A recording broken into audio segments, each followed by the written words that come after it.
외교 각 포럼을 시작하겠습니다. 이렇게 무더운 날씨에도 불구하고 참석해 주시고 또 하이브리드 방식으로 온라인으로 접속해 주신 많은 참석자분 여러분 감사드립니다.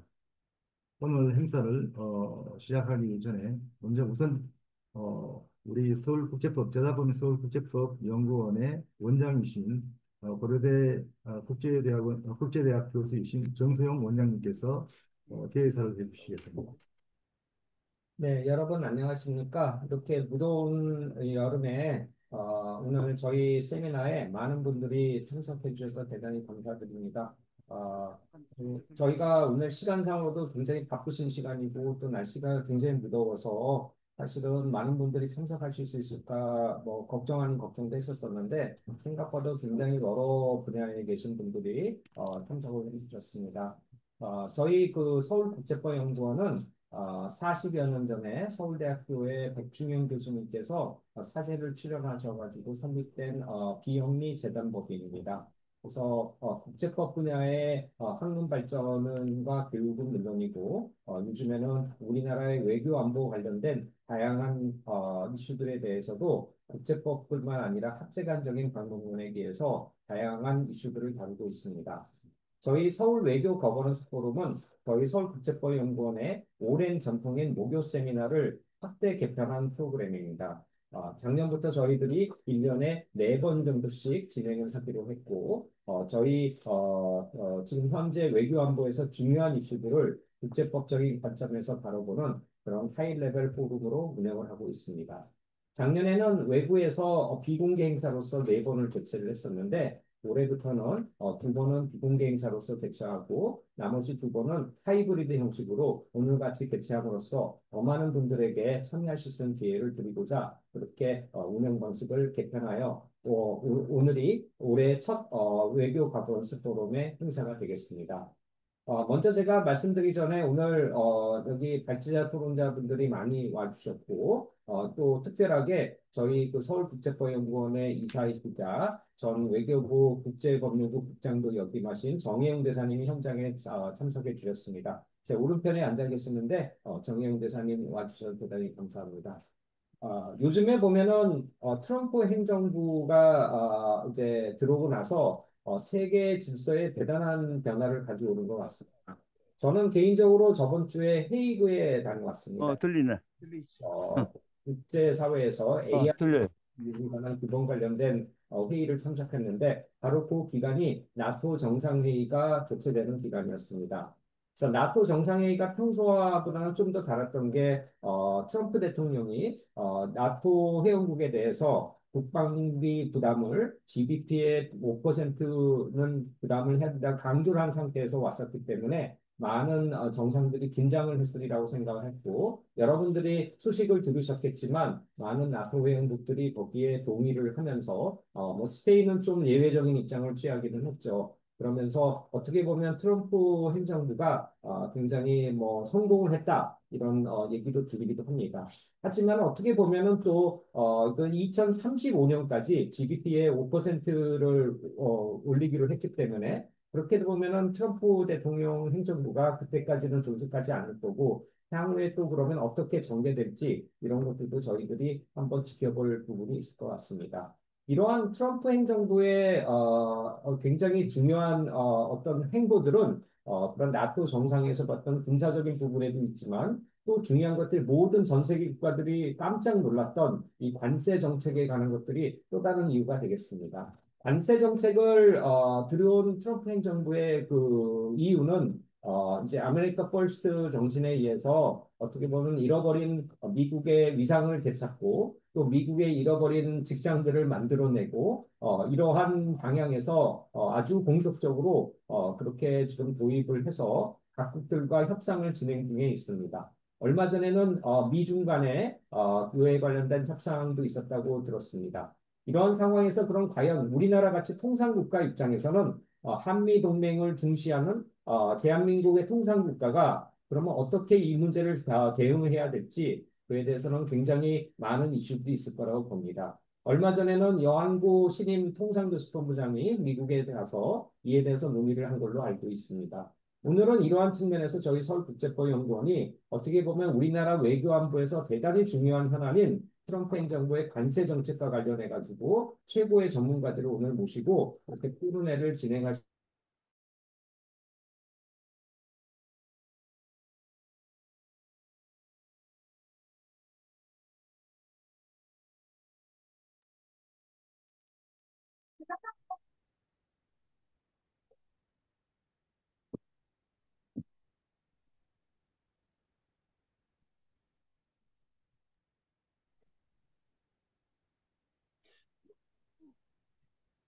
어, 오디오가 또 안 들리는데요.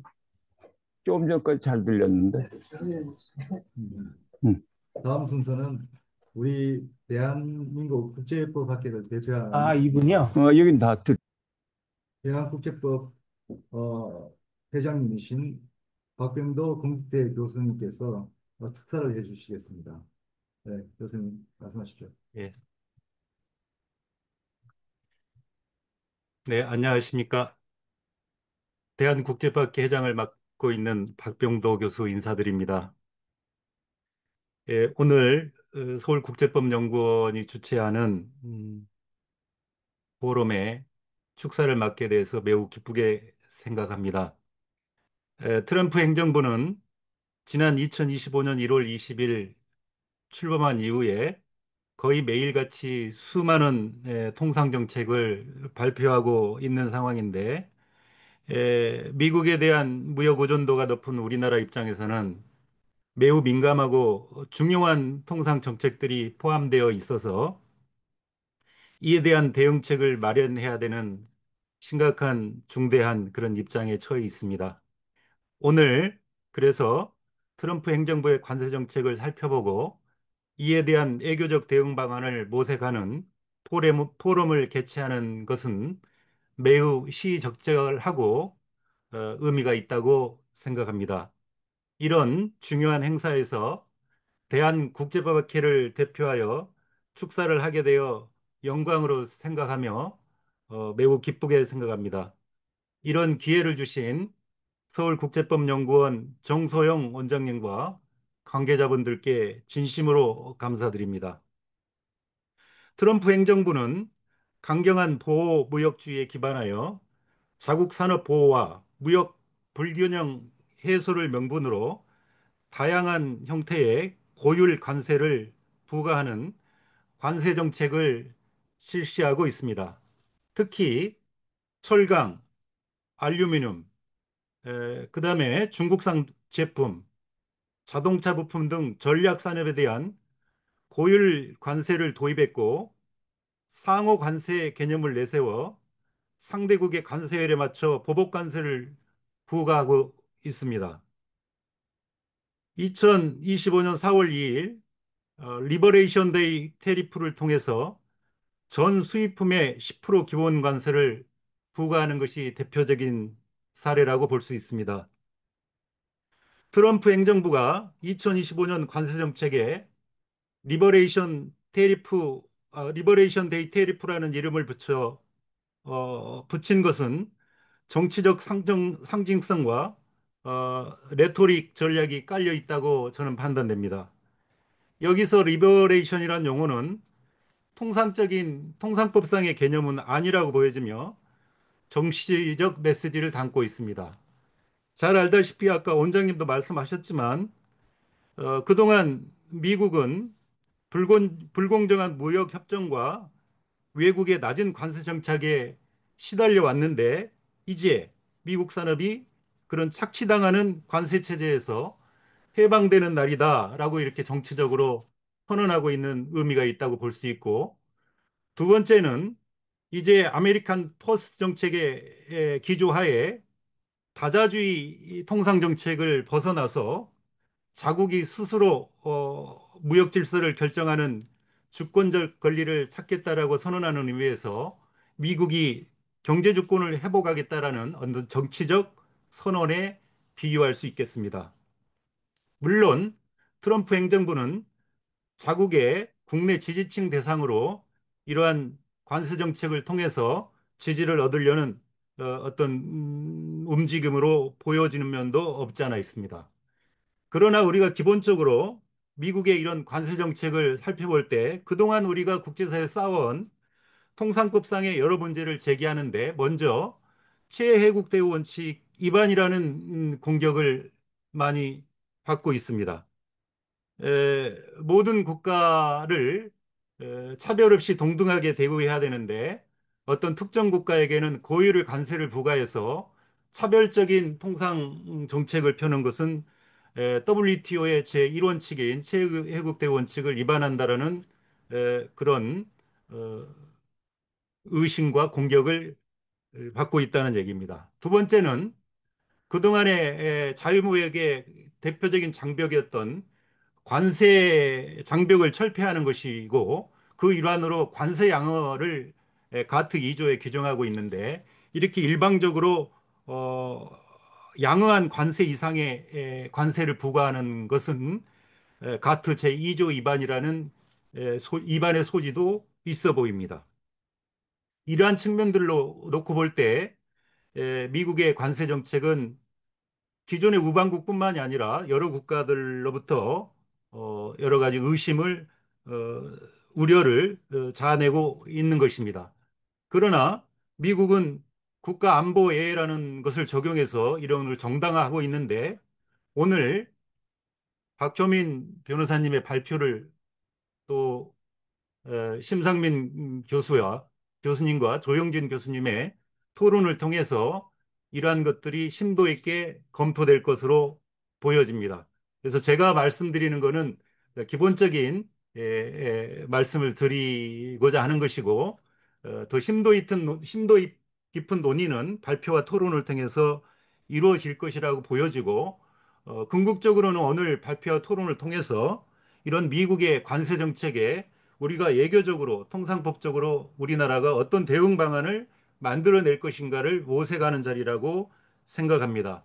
여러 가지 방안이 있겠습니다만은 그건 오늘 발표와 토론을 통해서 도출해낼 것으로 기대하고요. 이러한 복잡한 문제를 오늘 다루는 포럼을 개최하게 된 것을 매우 기쁘게 생각하고 오늘 이런 포럼을 위해서 준비해 주신 정소영 원장님을 비롯해서 이용일 부원장님 등 많은 관계자분들께 다시 한번 진심으로 바라면서 오늘 소개 목적이 잘 달성될 수 있기를 간절히 소망합니다. 이것으로 축사에 가름하도록 하겠습니다. 감사합니다.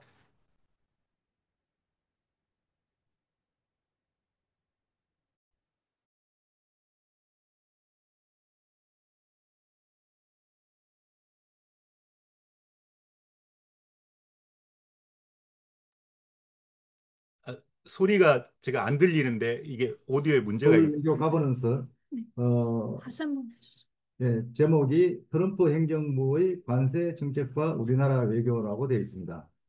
어, 우리 서울국제법연구원이 국제법 연구단체이기 때문에 아무래도 가장 중심적인 내용이 국제법적인 접근이지만은 그러나 국제 질서의 최소한도의 존재의의가 국제법에 있다고 본다면 우리가 또한 또 반대 방향에서 본다면 또 여러 가지 정치 경제적인 측면에서 바라볼 여지가 크다고 생각합니다. 그래서 통섭적인 관점에서 오늘은 우리 어, 실무 분야에서 국제통상법 또는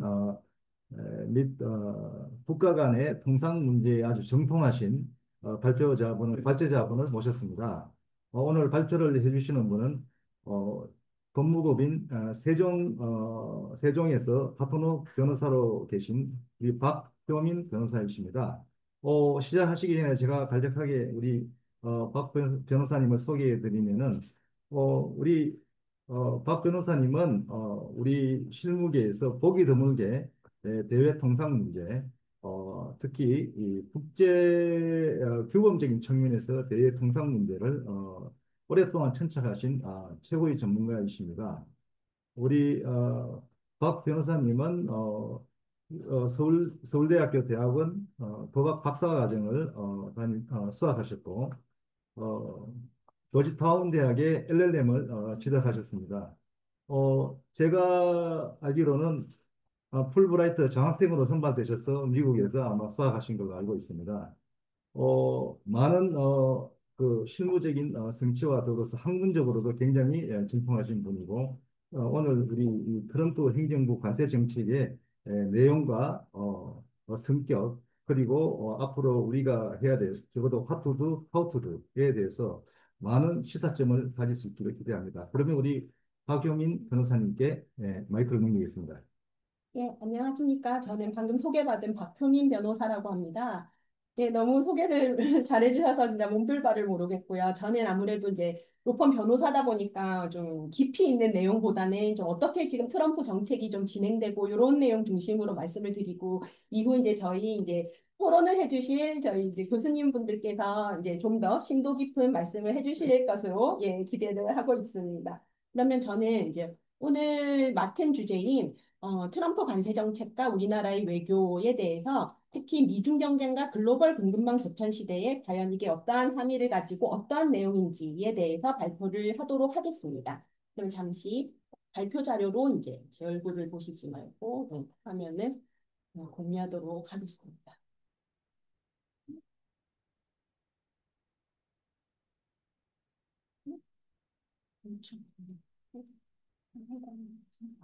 네, 해주시겠어요? 이걸로. 어?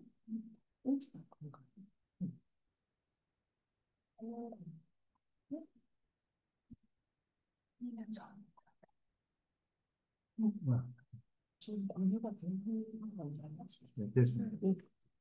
예, 너무 감사합니다. 그럼 발표 자료로 시작을 하겠습니다.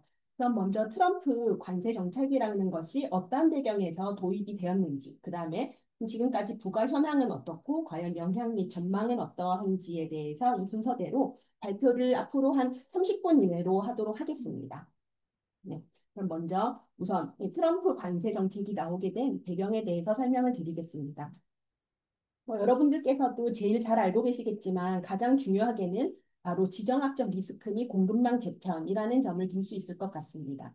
당연히 이전에는 효율성 중심으로 이제 WTO라든지 이제 방금 이제 설명해 주셨듯이 저희가 얘기한 WTO 시스템 하에서 자유무역 질서 그리고 이제 뭐 같은 1조, 2조라든지 이런 것들의 하에서 관세 정책이라는 것이 진행이 되어 왔었는데 이것이 바로 중국의 부상 그리고 이제 코로나 리스크 코로나라든지 이러한 다양한 기후변화 리스크 등등을 겪으면서 전 세계가 어떻게 보면 먹고 살기가 편안했었을 때는 어떻게 보면 이러한 규범에 따라서 이제 서로 같이 협력을 하면서 이제 자유무역 질서 하에서 진행이 되어 왔는데 이것이 바로 이러한 중국의 급부상, 그다음에 코로나 리스크로 인한 공급망의 취약성 등이 발견이 되면서 이제 공급망 재편의 필요성에 대해서 바로 미국조차도 이제 그것을 알게 된 것 같습니다. 그래서 이로 인해서 바로 전후 세계화 구조가 상당히 그래도 전 세계적으로 상당히 몇십 년 동안 어떻게 보면 잘 시스템이 구축되었다라고 생각이 했는데 바로 이제 코로나를 겪으면서 바로 이러한 구도가 순식간에 바로 깨지는 경험을 하게 되었습니다. 그래서 지금 현재로서는 이제 신냉전이라고 할 정도로 이제는 어떻게 보면 공급망 재편을 통해서 가장 중요한 것이 바로 중국을 어떻게 하면 글로벌 공급망의 핵심에서 이제 벗어나게 하는지, 탈중국을 통한 새로운 공급망을 어떻게 미국 중심으로 만들 것인지에 대한 많은 논의가 있었던 것 같습니다. 이를 통해서 바로 미국은 코로나 시대 때 마스크 하나도 스스로 만들지 못하는 자국의 현실에 대해서 상당히 충격을 받았고, 그 다음에 어떻게 보면 자동차부터 모든 우리의 이제 현재 필요한 모든 것들에 들어가는 반도체조차도 어떻게 보면 중국 인접된 곳에서 만들어지는 것에 대해서 미국은 상당한 이것에 대해서 국가 안보적인 리스크를 느낀 것 같습니다. 그래서 갑자기 미국, 어떻게 보면 미국 중심으로 전후 세계화는 값싼 곳에서 제조업을 하고 이제 미국은 뭐 금융이라든지 본인들이 더 부가가치 창출할 수 있는 곳으로 미국 중심, 미국이 바로 주도해서 이러한 시스템을 만들었는데 바로 여기서 미국이 이제 제조업도 미국 중심으로 유치를 해야 된다라고 하면서 새로운 변화가 바로 나타나게 되었던 것 같습니다. 그래서 이러한 변화가 나타났고 이제 밑에서 보시면 이러한 구조적 변화의 발생에 있어서는 가장 중요한 것이 중국의 부상, 그다음에 기존 화석연료 석유 산업 시대에서 바로 친환경 시대로 돌입하면서 중국이 더욱더 부상하는 이러한 모습에서 미국은 이제 새로운 시대에서는 미국의 어떻게 보면 주도권을 뺏길 수 있지 않냐라는 존재론적인 위협도 느끼고 있는 것 같습니다. 그래서 그 다음으로 가시면 그래서 이제 미국이 가지고 있었던 이제 가장 큰 이제 지속적인 리스크는 바로 글로벌화된 세상을 만들었더니 결국 이 이득은 중국이 가지고 있고 그런데 결국 뚜껑을 열고 봤더니 중국은 자국을 우리만큼 개방을 하지 않는다라는 뭔가 이러한 문제점이 바로 나온 것 같습니다. 그래서 이제 중국 의존의 부정적인 영향에 대해서 바로 소위 차이나 쇼크라고 하면서 다양한 문제를 제기를 했고요. 그래서 이제 뭐 제조업 일자리도 감소를 했고, 그다음에 보조금 국영 기업을 통해서 중국은 너무나 싸게 물건을 전 세계적으로 판매하고 이것이 바로 미국 등 이를 수입하는 국가 시장 자체를 왜곡을 했다라고 하는 등 상당히 다양한 이슈를 제기를 했습니다. 그 다음으로 넘어가시면 바로 이런 무역 측면에서 이제 다양한 자료를 통해서 보면 전 세계 제조업의 3분의 1 이상을 이제 중국이 차지하고 있고 특히 전 세계 수출 50% 이상을 차지하는 품목이 바로 730개 군이 된다라고 보고 있습니다. 이 정도로 어떻게 보면 WTO 시스템에서는 자연스럽게 이렇게 만들어진 것이지만 뚜껑을 열고 봤더니 왜 제조업이 결국 제조업이라는 것이 이제 좀 잘 돼야지만 자국의 어떻게 보면 이게 뭐 고용 창출이라든지 이런 것들이 되기 때문에 결국에는 하지만 중국은 이렇게 됐지만 전 세계 소비에는 15%만을 차지하기 때문에 미국뿐만이 아니라 서방의 불만은 고조되었던 것 같습니다. 여기서도 보시면 이 다음 슬라이드에서도 보시면 결국 중국은 수출액이 급증하고 무역 흑자를 지속적으로 기록을 하고 있습니다. 그리고 중국의 과잉 생산, 무역의 불균형에 대해서 각국 국내 산업 경제에 대한 위협이 계속됨에 따라서 바로 중국에 대한 위협이 있었다라는 점입니다. 그 다음으로 보실 부분은 이제 무역 기존에 그냥 판매하던 물건 거기서 멈췄다면 미국이 이렇게까지 존재론적인 위협을 가지지 않았을 텐데 특히 신기술의 측면에서 보면 총 44개 분야 중에서 37개에서 우위를 가지고 있고 특히 8개 분야 등에 대해서는 독보적 성과를 가지면서 지금 중국이 어떻게 보면 미국이 가장 걱정을 하고 있는 첨단 제조, AI 등등에 있어서는 상당히 높은 기술을 가지고 있습니다. 그렇기 때문에 미국은 바로 중국의 이제 급부상에 대해서 국가 안보적인 위협을 가지고 있었고요. 이를 통해서 바로 제1기 트럼프 행정부부터 이제 시진핑과 이제 좀 경쟁을 하면서 그 이후 바이든 행정부, 현재 트럼프 2기에 이르기까지 이렇게 미중 경쟁은 지속되어 왔다라는 점입니다. 그래서 중국의 이제 급부상이 가장 중요한 이슈이지만 결국에는 기후변화, 그다음에 코로나 팬데믹 등등과 같은 다양한 우리가 지금 다중 리스크를 겪으면서 바로 공급망 재편의 필요성, 특히 제조업이 자국 중심으로 재편되지 않을 경우 결국 어떠한 위험이 있는지에 대해서 미국은 계속해서 습득을 하고 있는 것으로 보입니다. 결국 이러한 배경에서 현재 미국 관세 조치가 부과되고 있다라고 볼 수가 있습니다. 그런데 이제 단순히 중국과의 경쟁만을 통해서 이를 보는 것은 다소 좀 설명에 어려움이 있습니다. 왜냐하면 똑같이 바이든 행정부에서도 미중 경쟁을 가장 앞에 두었지만 적어도 바이든 행정부에서는 적어도 자국으로 산업 정책을 오도록 하면서 이러한 관세를 부과한다는 어떻게 보면 채찍보다는 야 여기 우리나라로 이제 오면 우리가 보조금도 주고 뭐도 하겠다라고 하면서 그렇게 하면서 좀 동맹국들을 자국으로 오게끔 좀 당근을 많이 이용을 하면서 하지만 특히 이제 반도체 관련해서는 중국으로 판매하는 것에 대해서는 좀 수출 통제를 하면서 이런 식으로 어떻게 보면 좀 프라이머리 타겟은 중국으로 하면서 좀 당근과 채찍을 잘 사용하면서 적어도 동맹국과 미국의 결속은 계속해서 가져오면서 좀 산업 정책의 제도화를 가져온 반면에 트럼프 2기 행정부에서는 이제 이러한 어떻게 뭐 목적은 중국을 뭔가 좀 미중 경쟁 시대에 중국을 따돌리기 위겠다라는 목적을 가지지만 어떻게 보면 관세라는 것을 부과를 하면서 이제 글로벌 공급망에서 미국 중심으로 이러한 공급망 전환을 위한 뭔가 이거는 관세가 목표가 아닌 일정한 수단으로서 관세를 가지고 협상을 하고 있고요. 여기서 또 특히 중요한 점은 바로 트럼프는 중국에 대해서만 적대시하거나 뭐 중국을 특히 프라이머리 타깃이라고 생각을 하는 것이 아니라 오히려 동맹국에 대해서도 동맹국이 지금까지 어떻게 보면 미국의 안보 우산 아래서 무임승차를 하지 않았냐라는 점에 대해서는 오히려 중국보다도 동맹국에 대해서 더 큰 분노를 하고 있는 것 같습니다. 그리고 이 원류를 타고 들어가면 이미 이제 트럼프가 1980 몇 년대 이제 본인의 사비를 털어서 이제 뉴스에 광고를 한 거에서도 이제 중국이 그 당시에는 뭐 중국이 이렇게까지 올라오지 않았으니 그 당시부터 트럼프 대통령은 이제 동맹국에 대한 뭔가 안보 무임승차에 대한 상당한 좀 분노가 있었고 이것을 이제 2016년도, 17년도에 이제 일기 행정부에서 나바로와 함께 통상 정책을 만들 때도 이게 좀 동맹국에 대한 상당한 좀 이제 좀 해야 된다. 당시에도 상호관세라든지 이런 것에 대한 이제 정책적인 뭔가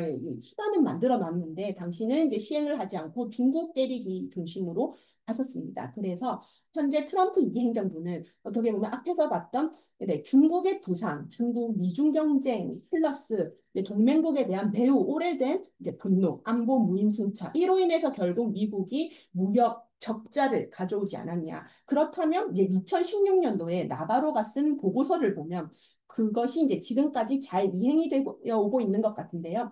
거기 보면 동맹국들은 이제 안보 무임승차를 하면서 일본, 독일, 한국 이런 나라들은 계속 발전을 해나가고 있는데 미국은 계속해서 적자를 보고 있다.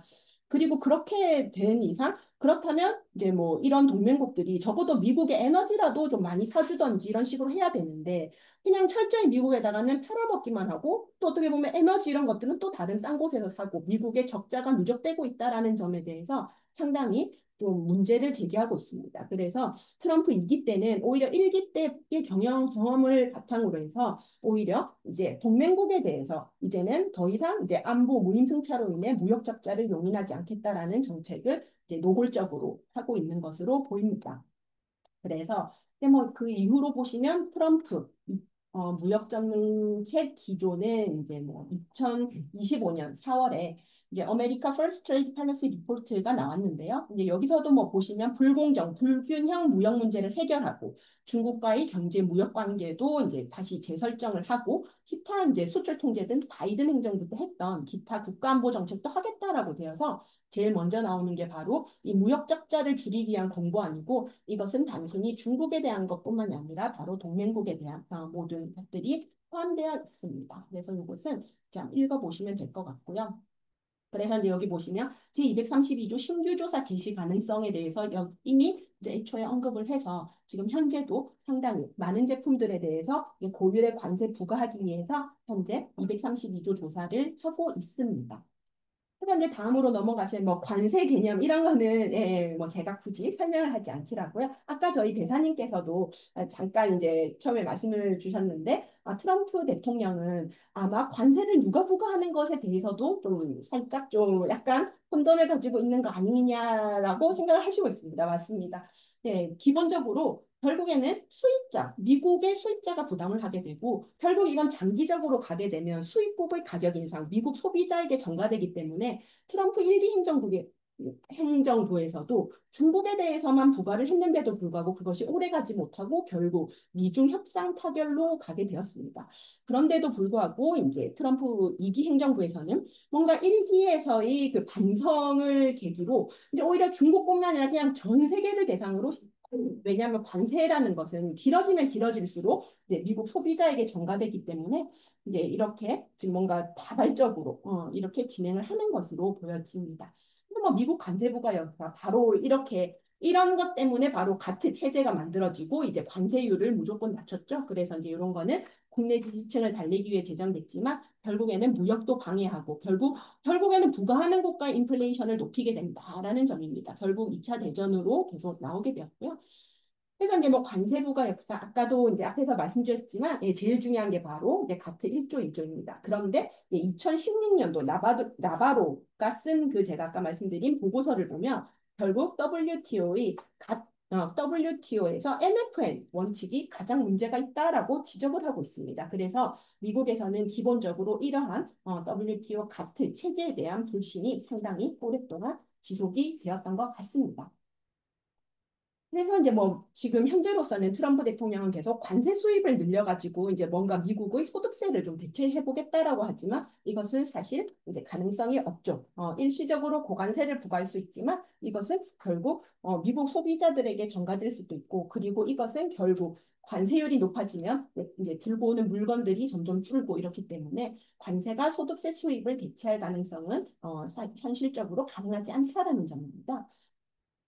그랬고요. 이제 그래서 이제 트럼프 관세부가 배경은 이제 앞에서도 말씀드렸듯이 결국에는 3R로 볼 수 있을 것 같습니다. 그래서 레베뉴 이제 미국의 수입, 뭔가 미국의 수입을 좀 늘리겠다. 리스트릭션 타국에 대해서 좀 제재를 가하겠다. 그다음에 리시프로시티, 너희가 우리에게 부과하는 관세만큼 우리도 부과하겠다라는 점입니다. 결국에는 이것을 통해서 궁극적인 목표는 미국으로 제조업 산업을 회귀를 하고 그리고 이를 통해서 바로 미국의 무역 적자도 줄이겠다라는 것인데 과연 이러한 목표 달성이 관세를 통해서 가능하냐에 따라서는 많은 미국의 경제학자들, 한국의 경제학자분들도 좀 의문을 가지고 있습니다.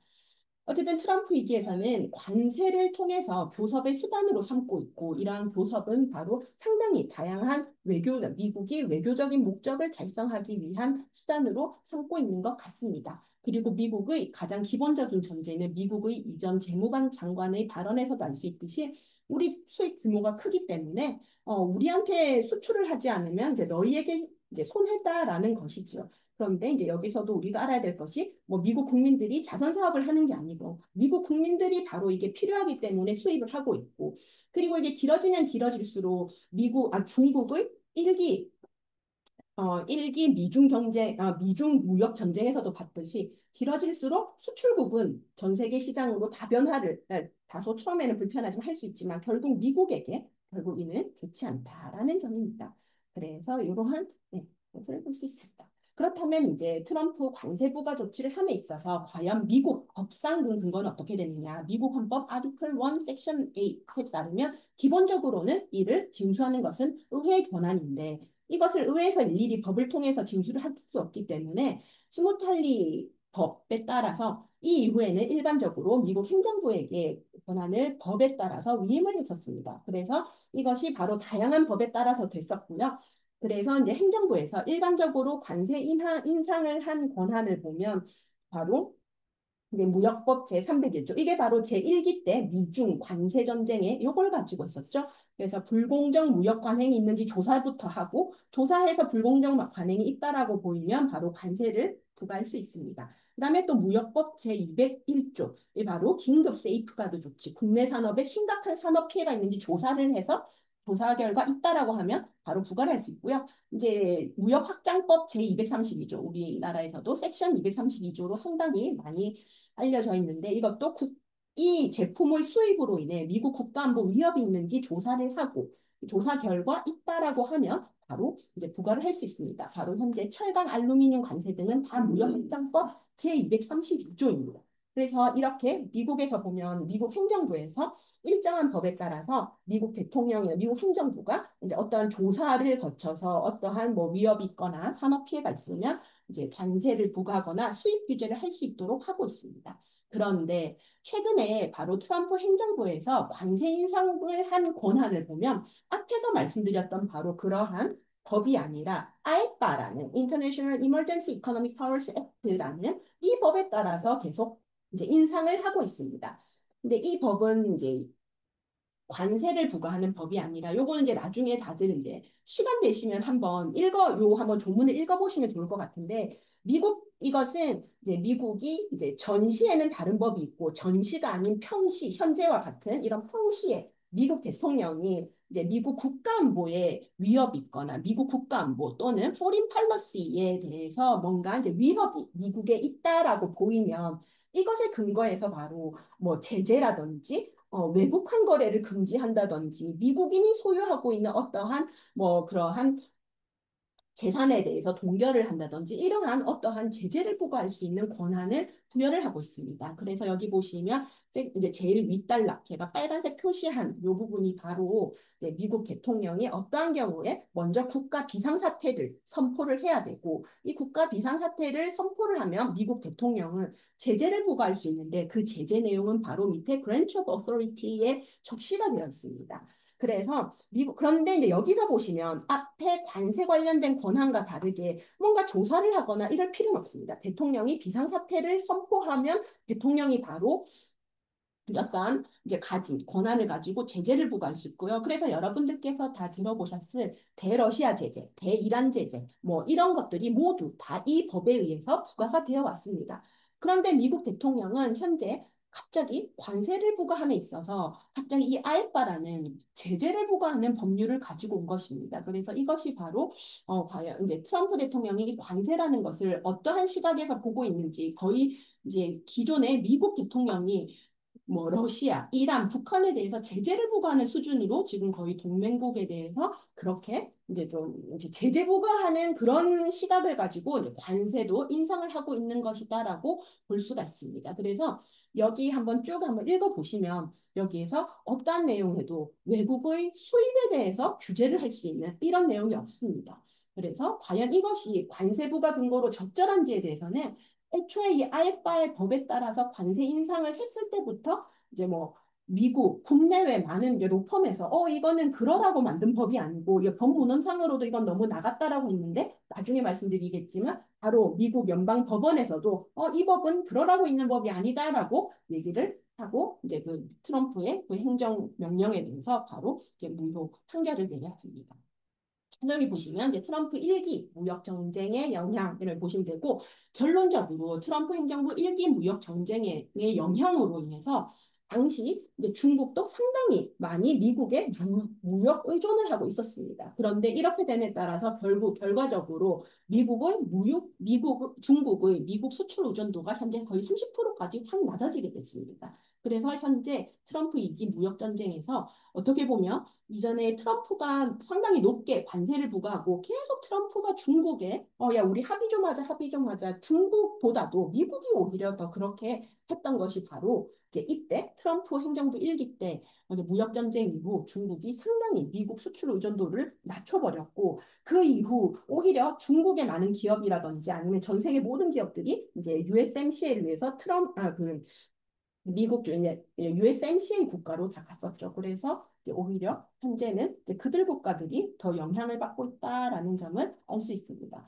그래서 이제 1기 무역 전쟁을 보더라도 관세 영향이 얼마나 제한적이고 결국 미국의 경제적 손실, 그다음에 수출 국가는 얼마든지 다변화를 할 수 있고 이제 얼마든지 전 세계의 시장은 많고 생산 기지를 옮김으로써 이제 얼마든지 우회 경로로 상품을 수출할 수 있기 때문에 거의 뭐 미국이 어떻게 보면 나폴레옹의 뭐 무슨 대륙 봉쇄령처럼 이걸 어떻게 막을래야 막을 수가 없는 전쟁을 좀 시작한 것이 아닌가라고 보여집니다. 그래서 여기 보시면 왜 미국이 뭐 맨날 무역 수지라고 하는데 무역 수지가 정말 이렇다, 이렇게 안 좋다라는 점을 알 수 있습니다. 하지만 이것은 바로 미국이 본인들이 이제 어떻게 보면 비교 우위가 있는 당시 뭐 서비스, 금융, 투자 이런 쪽으로 올인을 했기 때문이고 이제 이것만 가지고 이제 미국의 무역 수지만 가지고 뭐 미국이 엄청 WTO에서 손해봤다라고 하는 게 과연 맞는지에 대해서도 의문은 있습니다. 그리고 G20의 미국향 수출 비중을 보시더라도 현재 멕시코, 캐나다가 가장 높고 중국은 상당히 낮추었다라는 점을 알 수가 있습니다. 그래서 이제 뭐 미국의 수입 구조를 또 참고로 써놨는데 미국 수입의 절반이 현재는 캐나다, 중국, 멕시코인데 여기서도 캐나다, 멕시코의 부분가 훨씬 높다라는 점을 알 수가 있고요. 그다음에 미국의 최대 수입품이 바로 자동차, 원유, 핸드폰, 컴퓨터, 자동차 부품이고 바로 여기서 원유 빼고 대부분의 제품들에 대해서 미국이 현재 지금 관세를 부과한 상황입니다. 그래서 이제 여기 보시면 미국은 상당히 낮은 무역 의존성이다라는 점을 알 수 있고요.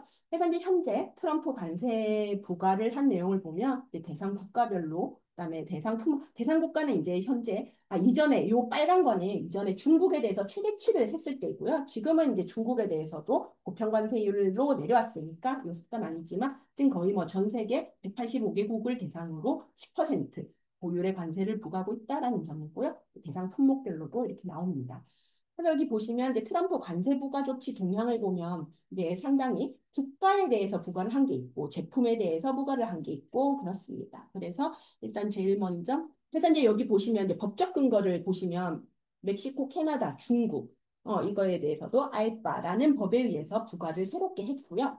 그다음에 또 되게 재미있는 게 바로 세컨더리 테립이라는 말이 들렸었던 베네수엘라산 석유를 수입한 국가에 대해서 또 25% 추가 관세를 부과하겠다라는 점입니다. 이 부분은 이전에는 이러한 상황에 대해서는 보통 제재를 부과하는 방식이었는데 이것에 대해서 돌연 추가 관세 부과하겠다라고 했고 아직까지 당연히 집행에 이걸 뭐 어떻게 집행을 하기가 쉽지 않기 때문에 당연히 부과된 적은 없고요. 이로 인해서 오히려 러시아산 원유 수요가 증가되는 것이 아니냐라는 그때 우려가 있었습니다. 그 다음에 이제 이슈가 되었던 바로 이제 거의 WTO의 MFN을 무시하는 전 세계 약 180개국에 대해서 상호 관세를 부과를 했는데 기본적으로 10%, 그 다음에 국별 고율 관세에 대해서 이거는 이제 현재 유예가 됐고 지금 아마 재무장관은 9월 초까지 지금 협상 마무리될 거라고 했고 트럼프 대통령은 이제 아마 다음 주부터 바로 서한 발송하겠다라고 한 상황입니다. 그래서 이것도 또 아이바의 근거에서 되었다라는 점이 있고요. 현재까지 협상이 타결돼서 이제 공표된 것은 영국, 중국입니다. 그래서 하지만 영국조차도 양자 협상을 하면서 상당히 많이 양보를 했지만 결국 상호관세에서 기본 세율 10%에 대해서는 결국에는 이것은 철회를 받지 못했다. 그렇다면 어떻게 보면 영국 입장에서는 내줄 건 내줬는데 받은 것은 뭐 10% 이전에는 부과되지 않았던 그냥 상호관세 10%는 그냥 유지가 되게 되었기 때문에 이게 과연 영국으로서는 뭐 얼마나 얻은 것인지에 대해서는 상당히 의문이 있습니다. 그래서 앞에서 말씀드렸던 상호관세를 기본세율, 국별세율로 나눈 내용인데요. 이것에 대해서 좀 정리를 했으니까 이번에 이제 다들 시간 되실 때 한번 보시면 될 것 같고요. 특히 이제 미국 적대국인 뭐 이란, 쿠바, 시리아, 북한, 러시아, 벨라루스 등에 대해서는 이미 제재를 통해서 제재를 많이 부과하고 있다라는 이유로 이들은 또 빠졌다는 점이 상당히 좀 흥미로운 점입니다. 그래서 이제 요거는 이미 시행이 되고 있고 이때 국별 세율에 대해서는 한국은 25%였고요. 이것에 대해서는 현재 지금 이제 7월 9일까지 지금 되어 있고 중국은 8월 14일까지 유예가 된 상황입니다. 그래서 중국은 이제 계속 에스컬레이션 되다가 현재는 중국도 국별 세율은 10% 추가 이것은 또 20%, 총 국별 차등은 34%인데, 이제 중국도 현재는 10% 추가 관세만 부과되고 있습니다. 그리고 이제 국별 상호관세율을 보면 이제 여기서도 해서 쭉쭉 해서 지금 중국 상호관세율이 내려갔고 한국도 25%. 이 모든 것이 바로 무역 적자를 통해서 이렇게 올렸고요. 그리고 여기 이를 통해서 바로 미국은 이제 관세뿐만이 아니라 미국이 원하는 비관세 장벽, 그다음에 뭐 방위비 협상이라든지 그래서 이렇게 관세를 통해서 미국은 상당히 본인들이 원하는 비무역적인 이제 그런 것들을 협상을 함에 있어서 협상 카드로 바로 이것을 이용하고 있다는 점을 알 수가 있습니다. 그리고 품목별 관세도 상당히 많이 부과가 되었는데요. 철강, 알루미늄 이것은 이제 무역확장법 제232조로 됐었고 이것은 현재 50% 인상이 돼서 지금 시행이 되고 있습니다. 자동차 부품에 대해서도 관세를 상당히 많이 부과를 해서 이제 자동차 완제품을 미국에서 생산하고 부품은 외국에서 조달하던 많은 기업들도 이제 자동차 부품 회사까지도 이제 미국으로 가야 되는 상당히 아이러니가 발생을 하고 있습니다. 그래서 이제 요 앞에 요 품목별 관세를 보시면 앞에와 달리 아이바가 아니라 무역확장법 다 제232조에 의해서 부과가 되었다라는 점입니다. 그래서 현재 미국 정부에서는 어떻게 보면 아이바가 아니라 무역확장법, 무역법 이렇게 기존의 관세법에 의하면 다 조사를 해야 되기 때문에 현재 조사를 또 하고 있습니다. 그래서 현재 품목에서 더 확대가 될 가능성도 있다라는 점입니다. 그래서 자세히 그런데 이제 또 뭐 재미있는 것은 이제 2025년도 이제 글로벌 트레이드 얼러트에서 이제 미국의 상호 관세 영향이 상당히 이제 미국 말과는 달리 오히려 이제 영향을 안 받는 제품들이 좀 더 많다라고 좀 분석을 해놓은 기사가 있어서 분석 자료가 있어서 이것도 넣었습니다. 이것도 한번 읽어보시면 될 것 같고요. 결국 미국 관세 전쟁이 어떻게 에스컬레이션이 됐다가 결국에는 미국이 계속해서 이 협상을 하자라고 해서 현재는 어떻게 보면 좀 허무하게도 좀 다른 나라와 동일한 기준으로 이제 다 내려온 상황입니다.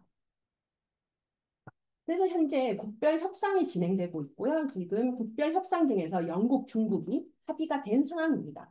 그렇다면 이제 영국과 중국의 합의 내용을 본다면 과연 이제 결국 우리 입장에서는 과연 관세를 통해서 우리가 어떤 걸 얻을 수 있는지 그리고 어떤 걸 주장할 수 있을지에 대해서 좀 한번 살펴볼 수가 있을 것 같습니다. 그래서 결국에는 영국은 어떻게 보면 미국과 상당히 좀 많이 클로즈한 국가임에도 불구하고 기본 세율은 10%를 유지하게 되어서 결국 중국과 결국에는 별반 다를 게 없다.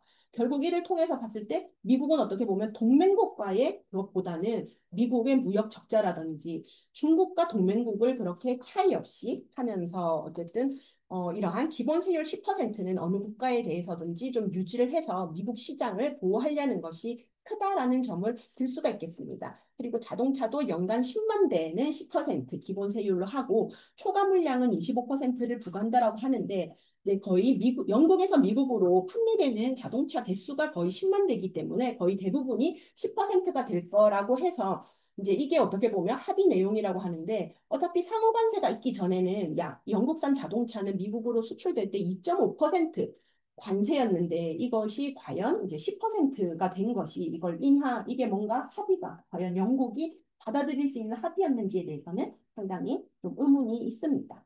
이를 통해서 이제 미국이 얻어낸 것은 평균 관세율을 미국에 대한 평균 관세율을 인하해라라고 얘기를 했고요. 이외에도 미국산 농산물 등등에 대해서 시장 개방의 약속을 얻었습니다. 그리고 통관 절차도 간소화된다고 했고, 그다음에 영국과 미국 간에 이제 앞으로 뭔가 제3국의 뭔가 좀뭐 그런 것에 대해서 같이 좀 무역적으로 좀 협의를 하고 이제 좀 협력을 하자라는 그런 메커니즘을 만들겠다라는 점을 해서 이제 뭔가 이제 좀 중국을 좀 멀리한 이제 동맹국가의 좀 합의에 이런 무역 협상을 좀 이용하려는 것 아닌가라는 점이 많이 점쳐지고 있습니다. 하지만 이에 반해 과연 동맹국을 중국과 크게 다르지 않게 대우함으로써 과연 많은 동맹국들이 이제 앞으로 어떻게 미국에 대해서 이전과 동일하게 과연 협상을 할 수 있을지에 대해서 특히 이제 이번 오히려 2기 트럼프 행정부의 이제 관세 정쟁을 통해서 1기 때 중국이 상당히 거의 80%에 육박했던 미국 의존도를 30%까지 낮춤으로써 이제 뭐 미국이 어떻게 하든 미국이 오히려 좀 되게 안달이 나고 중국은 뭐 그렇게 하는 그런 게 이제 오히려 많은 동맹국들의 이제 좀 오히려 중국 탈 공급망이 아니라 미국 탈 공급망 이제 좀 공급망 다변화로 가는 게 아니냐라고 이제 많은 싱크탱크나 이제 뉴스에서 많이 그렇게 좀 생각을 하고 있는 것 같습니다. 그래서 이제 중국의 이제 협상 타결된 내용을 보면 결국 중국에 대해서도 처음에는 80%, 막 그렇게 얘기를 하고 결국 135%까지 올리더니 결국 영국과 다름없는 10%로 갔었죠. 됐습니다. 그래서 한국, 일본, 동남아 국가들이 상당히 많은 협상을 진행 중인데 특히 이제 동남아 국가도 이제 베트남과 같은 미국 의존도가 아주 높은 국가들은 매우 열심히 협상을 진행하고 있고 말고 이제 싱가포르라든지 이런 국가들은 상당히 좀 관망을 하면서 이렇게 하는 모습을 보이고 있다. 특히 인도 같은 경우에는 이게 미국의 요구를 받아들이기가 쉽지 않을 텐데 과연 앞으로 어떻게 될 것인지에 대해서 많은 논의가 있습니다.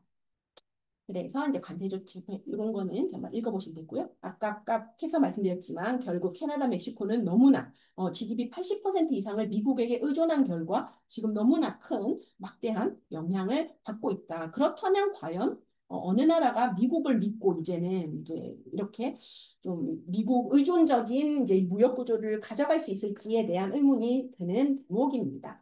특히 중국은 기존 1기 이후에 이제 30%로 낮춰버렸기 때문에 그것마저도 지금 계속 다변화하고 있습니다. 그래서 중국에 대한 이번 영향은 크지 않다. 라는 점을 알 수 있습니다. 그래서 이제 보시고요. 네, 그러면 시장 불확실성 증대 등등등 네, 너무나 뻔한 얘기 네, 읽어보시면 되고요. 그렇다면 이제 향후 전망은 제가 아까 앞에서도 말씀드렸지만 글로벌 무역 질서는 분명히 변화가 될 것이다라는 점입니다. 이제 최근 동향을 보면 참 되게 흥미롭기도 하고 있었던 것이 이제 최근에 미국이 중동 휴전 성과를 바로 무역 협상 지렛대로 활용하는 모습을 보이고 있습니다. 바로 중동 평화와 무역 이슈까지도 연계를 하는 그런 트럼프의 트루스 소셜의 이제 내용을 이제 상당히 많은 언론들이 이제 이에 대해서 분석을 한 것을 볼 수 있었습니다. 결국 이스라엘과 이란 간 휴전은 중국에게도 유리한 조치 아니냐. 그렇기 때문에 중국도 이제 미국산 좀 기름을 좀 사라라고 하는 참 그런 얘기를 하는 것을 볼 수 있었습니다.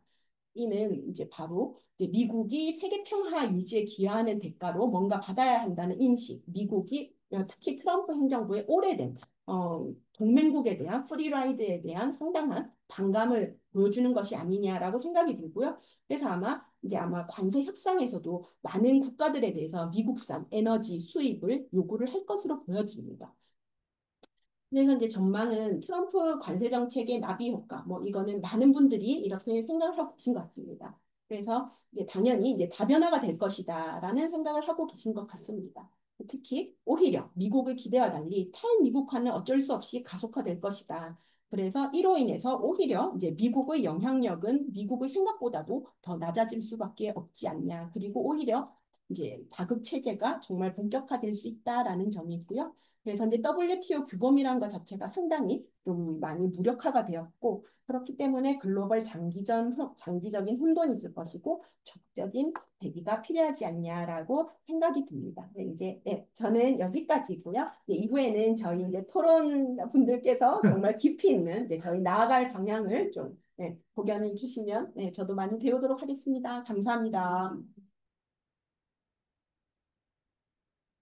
네, 감사합니다.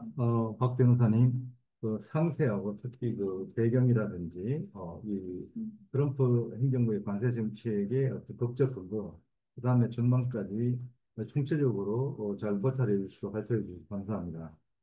어, 이 통상 문제, 특히 관세 문제라는 것은 뭐, 우리가 오래전부터 통상법이라고 해가지고 국제법상으로는 그렇습니다. 하나의 폐쇄적이고 독립적인 단위 국제법 질서로서 우리가 그 자체 분쟁 해결까지 갖춘 그런 훌륭한 시스템이었는데 이것이 오늘날 우리가 볼 때 톱스다운 이렇게 무너지고 있는 이 모습을 볼 때 정말 어떻게 보면은 국제기금 질서를 오랫동안 신봉해오고 또한 이용해 우리 같은 등성국가 입장에서는 참 어떻게 보면 약간은 정당한 심정일 수도 있겠습니다.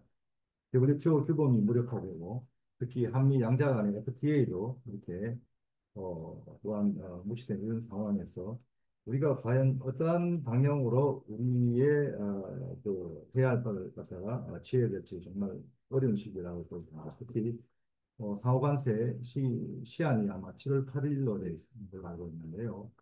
그래서 우리가 과연 이런 외교적 대응이라든지 우리가 어떤 테크도 코어스 이걸 한번 우리가 이후 한번 심도 있게 토론해 보도록 하겠습니다.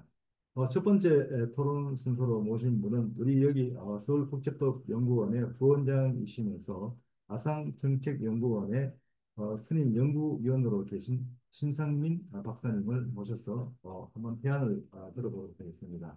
신 박사님.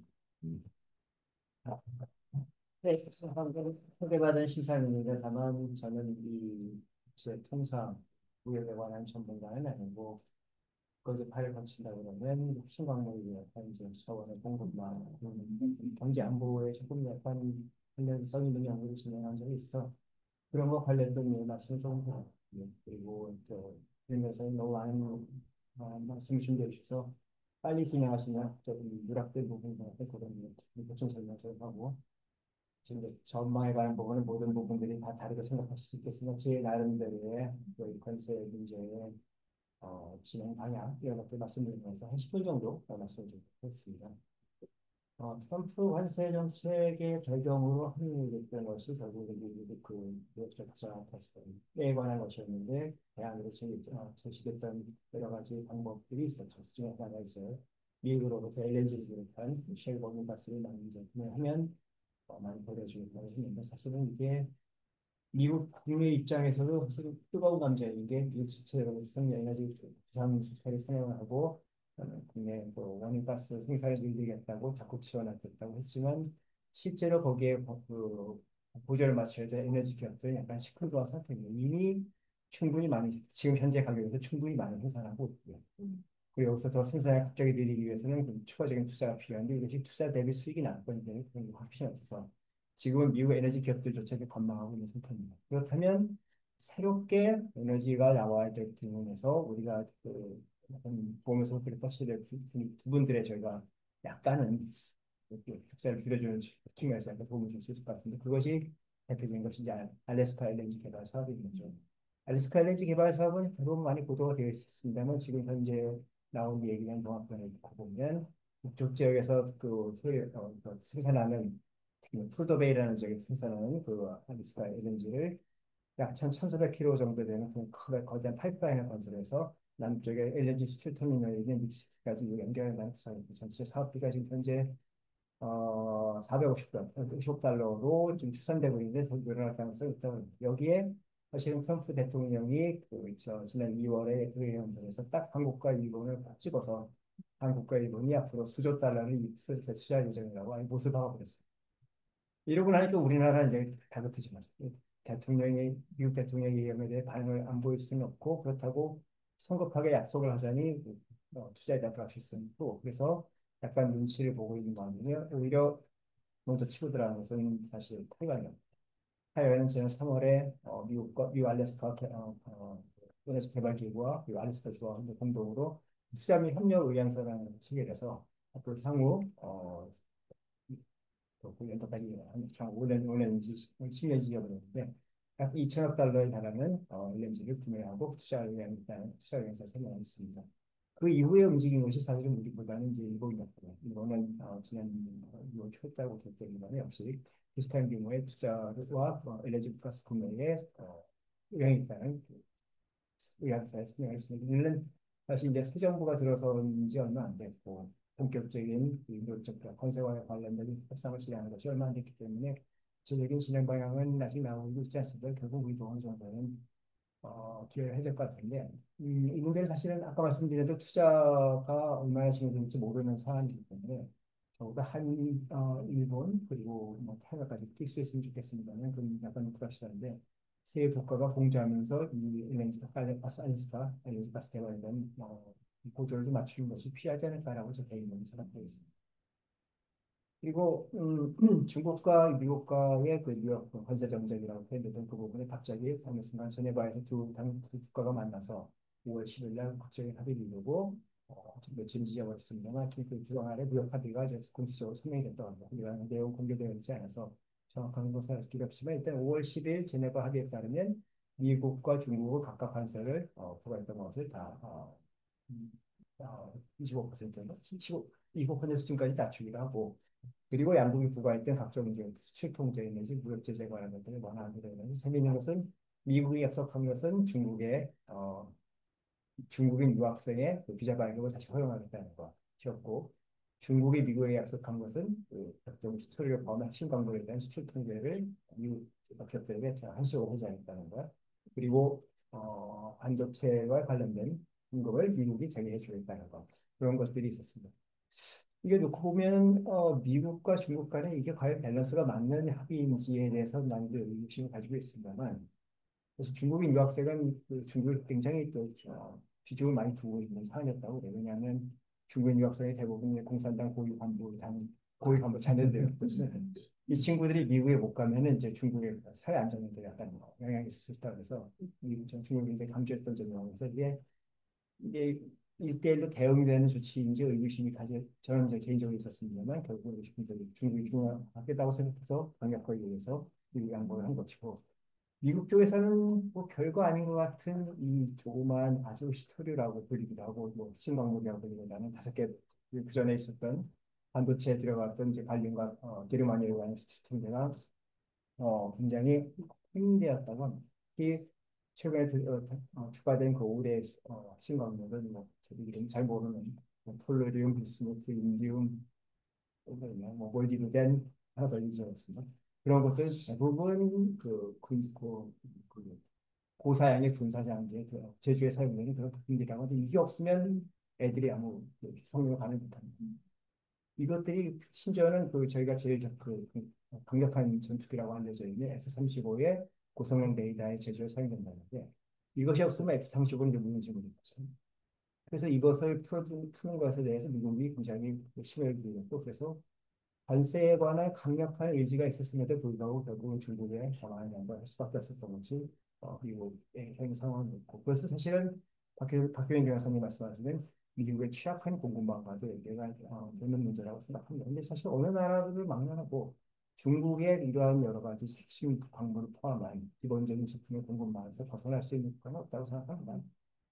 불행히도 우리가 개인적으로는 뭐 중국에서 우리도 공급망을 정도 이걸 약간 자립을 유지해야 된다고 생각합니다만 중국의 공급망 의존도를 줄일 수는 있겠지만 회피할 수는 없을 거다라는 게 제 개인적인 생각입니다. 그러려면 우리가 자체적으로 이 모든 제품에 대한 공급망을 갖춰야 있으니 그건 너무 비용이 많이 드는 거거든요. 그래서 우리나라를 포함해서 많은 국가들이 계속 중국에 대한 의존도가 어느 정도는 유지될 것 같고 심지어는 미국의 경우에도 관세 정책을 통해서 이러한 중국을 견제하고 중국의 의존도를 낮추려고 하지만 자체적인 공급망을 형성할 수 없는 상황에서는 결국은 미국이랑 어느 수준에서는 중국에 양보할 수밖에 없을 거다라는 이것은 사실은 트럼프 일기 행정부에 있었던 그런 여러 가지 현상과 맞닿아 있는 게 트럼프 일기 행정부 때도 트럼프 대통령이 일을 시작하기는 좋아했어요. 그 마무리는 뭐 유야무야거나 하여튼 이게 수준에 미치지 못한 경우들이 많았는데 이번 관세 정책도 적어도 이것이 대중국 무역 직전을 개선하기 위한 목적이 컸다면 이것도 일단 절반은 실패했다고 본 것입니다.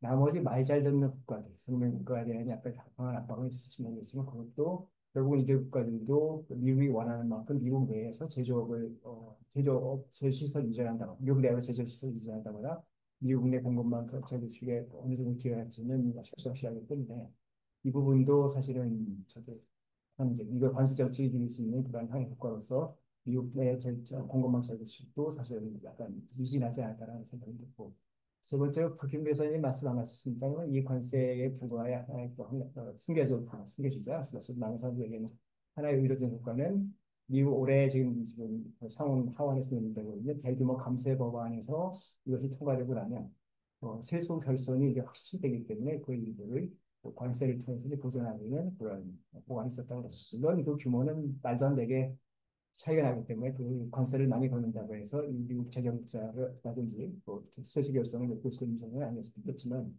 그 일부는 그렇게 활용될 수 있을 거라고 생각했는데 이것이 아까 말씀드린 여러 가지 정도로 그 관세 부과가 점점점 힘들어지는 상황이 되니까 국내적으로도 역시 어려운 상황이 벌어지지 않을까라는 생각이 들고 그래서 저는 개인적인 이제 전망입니다만 이 관세 정쟁은 몇몇 국가에게는 치명적인 피해를 줬고 특히 국가적으로 우리나라였죠. 다른 나라들은 유야무야 끝날 것 같다는 그런 생각이 들고 올해를 넘기지 않는 상태에서 관세 문제는 어느 정도 마무리가 될 것 같습니다만 우리나라는 일단 막고 시작해야 될 그런 상황이 있을 것 같습니다. 아까 말씀드린 대로 우리 신정부가 취임한 게 5월 8일이었나? 기억이었나? 취임한 지 얼마 안 돼서 이제 막 협상을 가속화하는 입장에서 아까 박해문 변호사님 말씀하셨듯이 일단 다음 주면 트럼프 대통령은 관세에 관한 기본 입장을 가지고 서한을 발송하겠다고 했는데 그러면 일단 기본적으로 우리 20%, 55% 부평관세 맞고 시작해야 되는데 그다음에 협상을 통해서 그걸 낮출 수 있는 요인이 있는지 모르겠으나 그건 앞으로는 저희가 일단은 가불의 지위에서는 가불의 지위에서는 이제 의뢰 지위에서 철저하게 어려운 협상을 해야 될 것 같습니다. 동맹국인 미국이 이렇게 괴롭히는 거라면서 한탄이 나올 수 있겠지만 올해 한 해 하반기는 세계 경제에는 좀 안 좋은 그런 일들이 좀 시작되지 않을까라고 개인적으로는 전망합니다. 예, 더 중요한 말씀들은 이제 조은진 교수님 하실 거기 때문에 저는 이 정도로 말씀드렸습니다. 질문 하나 해도 될까요?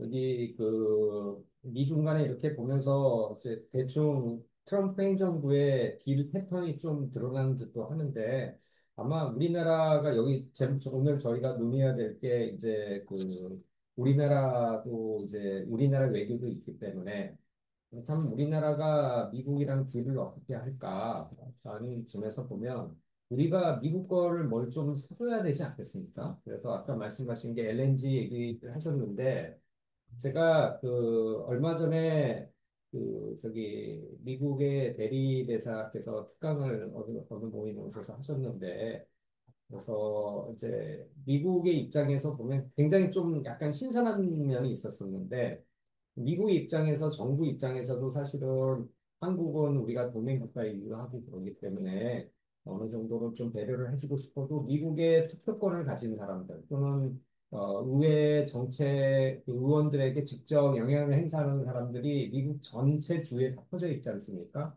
거기에 가장 일반적으로 메시지를 좋게 이렇게 보낼 수 있는 상품이 뭔가? 한국이 이런 것도 사실은 미국 거를 사준다. 라고 했을 때 한참 벌써 10년이 넘어선 얘기입니다. 저희가 미국 소고기를 수입한이라고 정권이 넘어갈 뻔한 적이 있었었는데 어떤 그 농산물이라든지 아니면 소고기라든지 이런 농축산품에 대해서는 우리나라에서는 좀 국내적으로 굉장히 민감한 부분이 있는 거는 틀림이 없지만 이런 것들에서 지금 이 상황에서 미국의 지금 이런 관세 정책에 대한 일반적인 상황을 타개하기 위해서는 그러한 이슈들에 대해서 다시 한번 생각해 볼 필요가 있지 않느냐. 그랬을 때 이제 거기에서 이제 저도 동감을 했던 부분이 뭐냐면 이거는 사실상 지금 한국이 지게 되는 이 관세 정책에 잘못 대응하게 된 부담에 비해서는 어떻게 보면 실질적으로는 좀 뭐랄까 임팩이 좀 적을 수 있을 수 있고 두 번째는 말씀드렸습니다만 미국에 있는 미국이 사실 농업 국가잖아요. 어떻게 보면은 그 많은 주에 대한 굉장히 일반적인 임플리케이션을 줄 수가 있지 않을까 뭐 그런 의견들이 있었습니다. 그래서 그거에 대해서 제가 전체적인 그림을 놓고서 다시 한번 평가를 해봐야 되겠습니다만은 그러한 어떤 미국에서 제시하는 거 말고 어떻게 보면 트럼프 행정부가 잘 모르는 부분이 있을 수도 있는 거 아니겠어요? 그래서 그런 부분에 대해서 우리가 좀 어필할 수 있는 것들을 찾아보면 좋지 않을까. 그래서 그때 저 미국의 주한 대리대사께서 그런 의견을 해서 저는 상당히 거기 많은 분들이 동감을 하셨는데 저희들도 미처 생각을 못했던 거고 그래서 뭐 그걸 포함해서 또 혹시 다른 측면에서 우리가 좀 어떻게 보면은 한미 동맹이라는 축은 여전히 살아 있으니까 거기서 어떻게 좀 우리가 활용할 수 있을 것인지 그런 것들도 아무튼 생각해 보면 좋을 것 같고 신 박사님께서 혹시 고견이 있으시면 저희 집 교수님 혹시 비관세 장벽에 대해서 말씀하실 계획이셨나요? 그럼 그 말씀만 드리겠습니다. 올해 25년 4월에 그 미국 USTR에서 이제 한국의 비관세 장벽에 관한 보고서를 발간했는데 거기에 다는 기억 못하고 12가지가 있었다고 기억합니다. 그 중에 대표적인 것이 바로 이게 30개월 원년 이상의 미국 소고기 수입의 규제가 또 과학적 근거 없는 것이라고 했는데 그건 사실 국민 정서가 맞닿아 있는 문제이기 때문에 어떻게 말씀드릴지 모르겠습니다만 적어도 과학적 근거 그리고 위험물질도 저희가 소고기 수입을 제한했던 것이 광우병 발생 우려가 있는 부분이 완전히 제거되지 않은 상태에서 구축이 되는 그런 부분들 우리가 수입할 수 없다는 그 문제가 있습니다. 그런 전제 조건이 해결되고 난다면 그러면 우리도 조심스럽게 30개월 이상 원년에 이 소고기를 수입할 수 있는 그런 제도적인 정비를 할 수 있지 않겠느냐라는 생각이 들고요.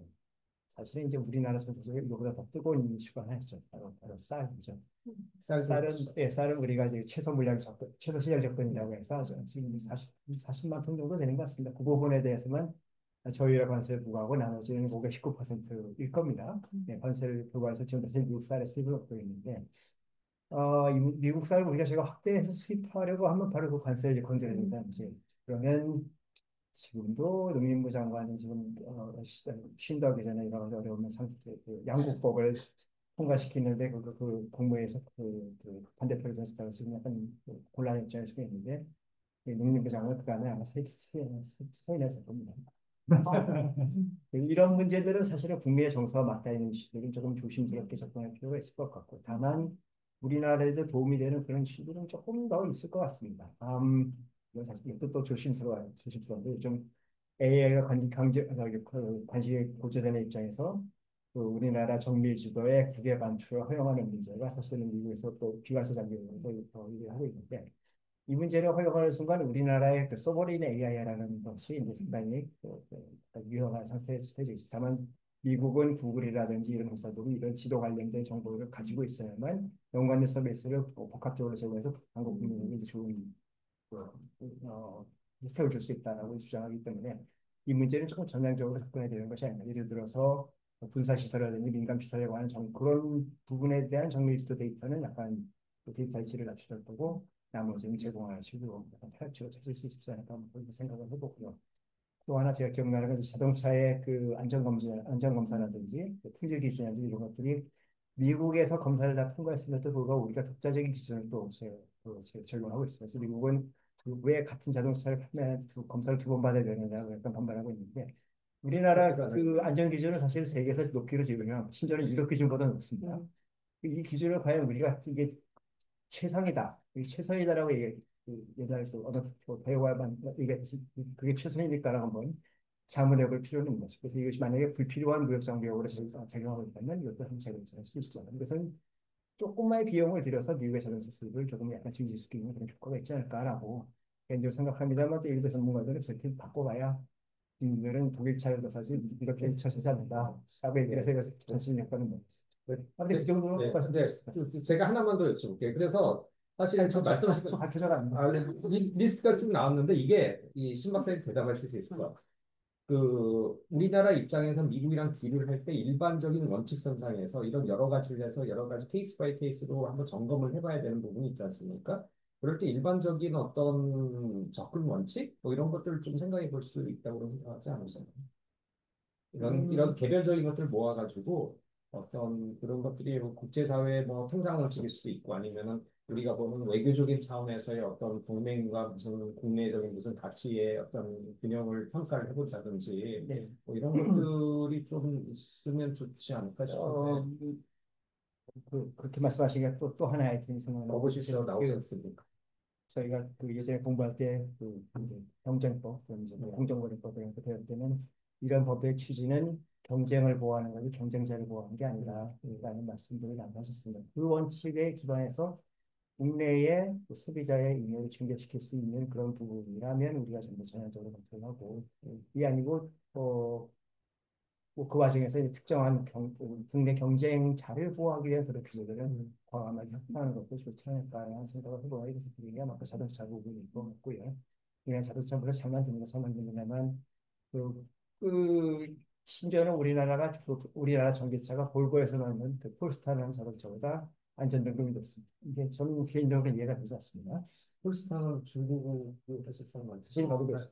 그 시간에서는 안전기준 똑같이 해요.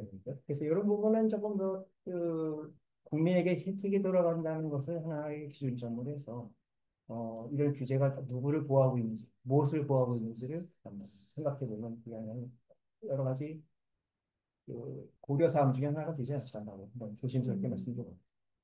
자유시장 원칙과 vs 어떻게 보면은 또 다른 그 국가적인 어떻게 보면은 그 프로텍션 네. 여기와의 균형점을 찾는 거. 컴피티션이나 내셔널 챔피언의 문제를 죄송합니다. 너무 많이 떠들었어요. 네. 지금 우리 조영진 교수님께서 토론을 기다리고 계십니다. 근데 벌써 첫 번째 토론을 통해 가지고 우리가 과연 이제 협상길에 올려야 되는 우리 인풋을 상당히 아마 개진된 것 같습니다. 보니까 그 자체는 벌써 트럼프 이기 행정부 또는 미국에 대한 그들의 이제 디자인이나 욕구 자체를 갖다가 우리가 이해한다는 측면에서 굉장히 중요한 시사점이 있다고 저는 생각합니다. 우리 이 통상 정책과 이 통상법 분야를 전문적으로 했다면 바로 짚고 연구하시는 우리 조영진 유아여대 국제대학원 교수님께 토론을 하나 부탁드리겠습니다. 여기까지입니다. 아까 신상 교수님 자동차 안전기준 말씀하실 때 아까 말씀하신 내용이 있지만 우리는 또 이제 이 통상 당국으로서 법을 항상 지키는 그런 입장이기 때문에 사실 안전기준을 완화한다면 미국 차에 대해서만 그렇게 못하고 우리는 또 인류 차에 대해서도 통합시키게 될 거기 때문에 사실은 그건 정말 말씀하신 그대로 과연 미국에서 원하는 만큼의 성과가 있을 것인가 사실 제가 그 우리나라에서 미국 차 자체가 좀 인기가 없는 거지. 그게 꼭 우리 안전 기준이 없거나 뭐 우리가 소위를 나가서 그런 건 아닌데 그런 그냥 생각 잠깐 들었습니다. 그 아까 저한테 지금 대사님께서 저 소개하신 통상법에 뭐 이렇게 말씀하신 게 그건 전혀 아닌 것 같고요.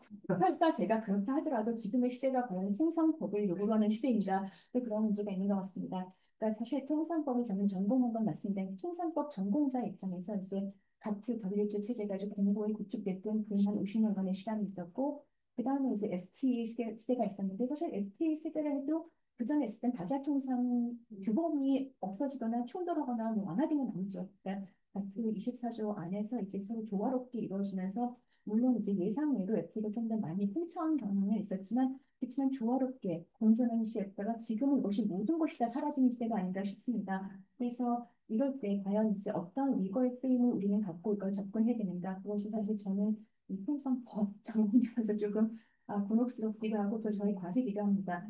근데 이제 통상법에서는 또 그렇게 보지만 또 약간 저희가 통상법을 보통 협소하게 된 거에서 조금 넓게 보자면은 또 지금 같은 경우 보면은 이제 사실 뭐 목표 달성을 위해서 이제 전체적으로 군사력을 사용하는 나라들도 있고 이걸 위해서 또 직접 군사력으로 이용할 수는 없으니까 각종 경제 제재를 쓰는 경우가 있는데 이런 경제 제재들을 그러면은 국제법 측면에서 어떻게 이해할 수 있는 것인가 이거를 어, 목적을 과연 부합한다고 볼 수 있는 것인가 또 이런 것 하나 저희가 생각해보고 연결된 문제가 아닌가 싶습니다. 그래서 사실 오늘은 왜 경제 안보라는 말이 나오진 않았는데 저는 사실 경제 안보라는 말 별로 좋아하진 않거든요. 이렇게 되면 모든 거에 대해서 안보라는 걸 붙여줬기 때문에 거기서 뭐 식량 안보, 기술 안보 모든 것이 다 안보로 기여되기 때문에 좋아하진 않지만 그럼에도 불구하고 이제는 진짜 경제 안보 이 시대인 것 같고 이거는 더 이상 통상에만 국한된 건 아니고 기술 안보, 뭐 식량 안보도 아마도 이 모든 것을 포괄하는 개념인데 이걸 어떻게 접근해야 될까 그런 접근 방법이 저희가 이제 한번 다 같이 또 모색해야 되지 않을까. 그러니까 통상의 범위를 넘어서는 그런 접근이 필요한 시대라고 생각이 듭니다. 그리고 이제 제가 아까 박형희 변호사님이 발표드리면서 정말 이제 영역적인 측면에서 저 지금 현재까지 모든 거를 총망라해서 다 알려주셨는데 저 정말 감사한 마음을 들었습니다. 제가 사실은 왜 트럼프 정부에서 뭐 하나 발표하고 또 그걸 유예하고 이런 과정을 볼 때마다 느꼈던 게 저기 커스텀스 앤드 보더 프로텍션 미국 관세청에 해당하는 CBP 공무원들은 얼마나 힘들까 이걸 과연 변화무쌍하게 바뀐 것을 과연 알 것인가 하는데 그 CBP 공무원들보다 훨씬 효율적이고 효과적으로 이제 정리해 주셔서 정말 감사히 생각합니다.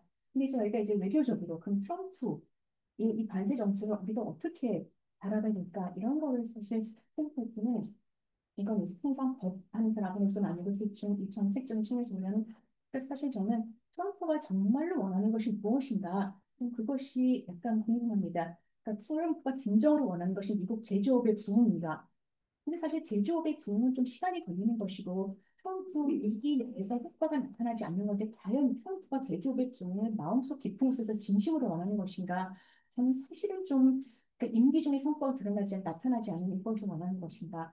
예를 들어 그럼 지금까지 고평가돼 갖고 뭔가 미국이 안 좋았다는 이 달러를 평가절하하는 것이 원하는 것인가? 근데 또 달러의 평가절하가 목표라면은 재정 적자를 해소하고 무역수 적자를 해소하는 그것을 장기적으로 봤을 때 맞물려 돌아가지 않는 것 같고 그러면 사실 요즘 하는 형태를 보면은 이 사재 축적이익, 본인의 사적 이익을 극대화하는 것이 이 사람이 진짜 원하는 것인가? 그것도 뭐 사실 요즘 보면 베트남 가서는 뭐 트럼프 뭐를 하겠고 베트남에서는 사실 이제 나름대로 그 측면에서는 얻어들인 바도 많고 그런 것 같은데 또 진짜 원하는 것이 무엇인지 그걸 아는 것도 중요한 것 같고 또 한편은 아까 이제 저희 박봉 회장도 말씀하셨고 우리 그 박평희 변호사님도 말씀하셨는데 근데 이 트럼프가 원하는 것이 무엇이든 간에 과연 그 트럼프가 이걸 얻어낼 수 있는 것인가 예를 들어 대통령의 권한 그러니까 IEP 알파 이거에 대해서 이제 연방법원도 이것이 뭐 전적으로 부합하진 않는다고 판단했고 또 앞으로 의회나 사법부의 견제가 있을 수 있고 반대가 있을 수 있고 또 기업들이 반발이 있을 수 있고 또 주정부에서도 반발할 수 있는데 이 사람이 무엇을 원하는지 그것도 불확실한데 그 불확실한 것을 얻어낼 수 있는 것인가 이런 모든 것을 한번 좀 생각해 보면서 약간 조망해야 되지 않나 요 이제 관세 정책에 대해서 그런 생각은 좀 듭니다. 하나 여담으로는 지금 너무 이제 페이어가 많은 것 같은데 우리는 누를 상대로 도대체 이걸 협상하는 것인가? 트럼프 아니면 뭐 웨스턴트인가? 아니면 너튼인가? 뭐 그리어인가? 아니면 트럼프 주니어인가? 뭐 그런 것도 좀 문제가 되지 않나 생각해도 정말 싶습니다. 그래서 저는 그냥 생각할 때 이제 사실 우리가 지금 약간은 사후적으로 반응, 트럼프가 뭔가 정책을 관세 정책 내세우고 뭔가 정책 내세우고 사후적으로 이제 좀 반응하는 그런 측면이가 큰데 조금 이제 사전적으로 그렇게 좀 시간을 촉박한 사전적으로 앞에는 이 사전적 예방을 좀 해야 되지 않나 그런 생각도 좀 들었습니다. 예를 들어 한국 수입품의 상당 우리나라에서 미국은 상당 수입품의 상당히 큰 비중을 차지하는 것이 사실 자동차 부품인데 이거는 사실은 거기에 관세를 부과했을 때 아까 박봉 변호사 말씀하신 것처럼 누가 도대체 이거를 내는지를 모르는 듯 하지만 트럼프는 사실은 수입하는 수입 업체이기 때문에 미국의 완성차 업계에서 이 굉장히 부담이 크거든요. 그래서 뭐 크라이스나 포드나 GM 이런 데서 크는데 그러면 그 관세 부과에 대해서는 이런 자동차 업계, 완성차 업계가 그렇게 좋아할 수는 없는 것인데 그렇게 된다면은 우리는 사전적으로 사실 좀 미국 자동차 업계, 완성차 업계랑 미리 협의해서 사전적 대응하는 그런 접근이 좀 필요하지 않나. 그래서 업계 간 협의를 미리 한다거나 대화 이런 것이 좀 중요하지 않나 그런 생각도 들었습니다. 이것이 바로 통상 법적인 측면은 전혀 아닌 거죠. 근데 통상 법학자가 과연 어떻게 살아야 되나 하는 그런 위기의 시대이기 때문에 뭐 이런저런 생각이 들었습니다. 감사합니다. 네, 감사합니다. 통상법 전문가로서 그런 현상에 대해 가지고 깊이 있는 말씀을 주신 데 감사드립니다. 과연 트럼프의 지금 이기 행정부의 관세 정책이 어떤 면에서는 태산 명동 서일필이라고, 예, 태산이 울리고 엄청난 쇼크가 오고 것 같은데 나중에 보니까 뭐 쥐 한 마리만 나왔다, 뭐 그런 고사에서 보는 같이 과연 스윙 자체는 굉장히 큰데 이게 그만한 그 효과를 거양할 수 있는 것은 아니지 않느냐. 그리고 아까 말씀 플레이어도 많고 그다음에 지금 의거하고 있는 근거도 많고 목적도 많고 그래서 과연 지향점이 뭔지에 대해서는 우리가 굉장히 참 파악하기 힘들다는 거죠. 그래서 근데 앞으로 우리 토론의 방향 자체는 저는 한 두 가지 정도로 가 있습니다. 그러니까 지금 뭐 당장 7월 8일이 이제 시한이라 그러는데 좀 사안을 갖다가 관세 사안을 갖다가 각국에 보내겠다고 하는데 과연 이 가까운 시일 내에 또 어떠한 결과가 올 것인가 요 문제로 한번 예측해 보는 거 아니습니까? 우리가 이런 측면이 있고요. 이미 우리 정세영 원장님이나 심상민 박사님께서 이미 말씀 주신 우리가 과연 인풋을 갖다가 협상 딜을 낸 인풋을 어떤 걸 해야지 미국 측을 어느 정도 펀치 내지는 페일 할수 있는 그러한 상황이 될 수 있는지 그런 거 일단은 이제 참석자분 토론을 이제 앞으로 오픈하겠습니다만 그 전에 그래도 발제자 우리 박용인 변호사님께서 한번 이번 토론에 대해서 한번 간단하게라도 좀 한번 말씀해 주시면 감사하겠습니다. 예. 어, 예. 예, 저는 이제 제가 생각 이제는 뭐 담지 못했고 또 제가 미처 생각하지 못한 부분에 대해서 확실히 이제 저희 대가분들의 말씀을 들으면서 저도 많이 생각을 했고 너무 그렇습니다. 말씀 주신 대로 진짜 이제 앞으로 통상법이라는 것이 진짜 통상 정책, 뭐 경제안보 외교 정책과 이게 이어질 수밖에 없어서 저희 논의 방향이 어떻게 보면 국제 통상법이 어떻게 보면 또 미국법, 비교법 뭐 다 갖고 이런 식으로 좀 확대되어 가고 있는 것 같고 저희도 이제 계속 좀 공부해야 될 것이 이전에는 좀 협소했다가 이제는 뭔가 법정책, 경제 뭐 이런 것까지로 막 확대되는 것 같아서 되게 좀 흥미로운 것 같습니다. 그리고 진짜 말씀 주신 대로 좀 이제 너무 불확실한 것이 많지만 말씀 주신 대로 과연 우리가 어떤 이제 향후 이제 어떻게 될 것인지 특히 뭐 사정적으로 하는 것에 대해서 말씀 주셨는데 그거는 좀 되게 좀 공감을 하는 게 제가 이전에 저 어떤 이제 교수님분들과 얘기를 하면서 특히 일본이 이런 걸 참 잘한다. 특히 이제 뭐 미국의 진짜 스테이크홀더들과 미리미리 접촉하면서 이제 일본에 유리한 일본에게 그런 것들을 되게 잘한다고 하던데 말씀 주신 대로 당연히 이게 관세 정책이 아까도 이제 결국 미국의 불이익으로 간다면 미국 내 그런 이제 불만 있는 많은 산업계들을 우리 정부 외교부에서 상당히 좀 미리미리 접촉해서 그렇게 좀 입장을 미리미리 가져가는 것이 정말 좀 중요하다라는 생각이 들었습니다. 그리고 특히 이제 미국에서는 이제 앞으로 미국산 뭐 에너지 수입이라든지 이런 것에 대해서 좀 많이 요구를 할 수 있을 텐데 이런 부분에 대해서도 좀 심 교수님 통해서 좀 많이 인사이트를 얻었고 좀 앞으로 특히 뭐 히토류라든지 에너지 이제 이런 부분에 있어서 이제 미국과 이제 중국 간의 경쟁이 어떻게 되고 이제 결국 글로벌 이제 공급망이 어떤 식으로 재편될지 좀 계속 지켜보면 좋을 것 같다는 생각이 들었습니다. 아유, 감사합니다. 어, 뭐, 지금 아직 취임한 지 얼마 안 됐지만, 우리 이재명 대통령께서 당시 캐나다 G7 회의 가시면서 하신 말씀이 생각이 납니다. 우리 기업인들이 주문한 것이 다른 나라들, 특히 주요 열강들, 동상국가들에 비해 불리하지 않은 정도의 상호관세 정도로 하면은 얼마 되지 않느냐라는 측면이 있고요.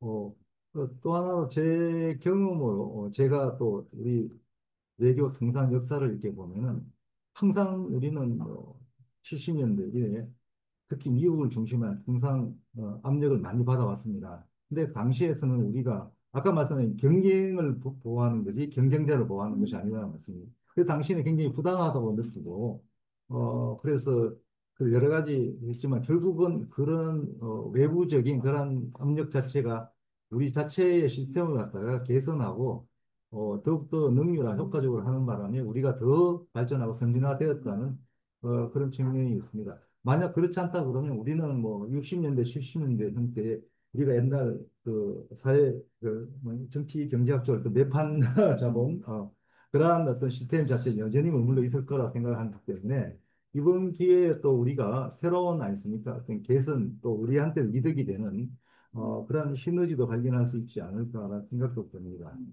어, 그래서 오늘 토의를 갖다가 우리 참석자분, 특히 이건 하이브리드 회의이기 때문에요. 참석자분들에게 개방하기로 제가 이렇게 참석자분들 이렇게 보시니까 특히 오랫동안 특히 외교 통상 분야에 종사하셨던 우리 그 분들도 많이 계십니다. 그래서 아까 제가 말씀드린 두 가지 포인트, 이번 앞으로 우리 어떤 예상되는 결과, 그다음에 우리가 어떻게 대응해야 될지에 대해서 이번 발표와 토론을 참고해서 말씀해 주시고 질문을 주실 때 거기 손들기 기능이 있기 때문에요. 표를 통해서 질문을 해주시면은 좋겠습니다. 질문을 받도록 하겠습니다. 질문이 올라오기 전에 제가 이제 이 문제를 또 보면서 트럼프 대통령의 이제 그 행위 방식을 보면 제가 오늘 여기 시작하기 전에 그 저희 참석자들분들하고는 얘기를 했습니다만은 저희가 그 협상론을 배울 때 한때 굉장히 많이 참고를 했던 Getting to Yes라는 협상책을 보면 협상의 방법이 기술이 나오는데 그 중에 하나가 일단 카드를 굉장히 세게 낸 다음에 그 다음에 적절한 수준으로 조정을 한다라는 게 협상의 기술 중에 하나로 돼 있는데 여기 트럼프 대통령의 여러 가지 행태를 보면 그런 차원의 것들이 굉장히 많이 보이기 시작을 했고 우리나라 같은 경우에는 이 그 관세 문제를 대응할 때 고려해야 되는 또 다른 동전의 앞뒤면 같이 다 있는 게 사실은 군사 안보 문제일 겁니다.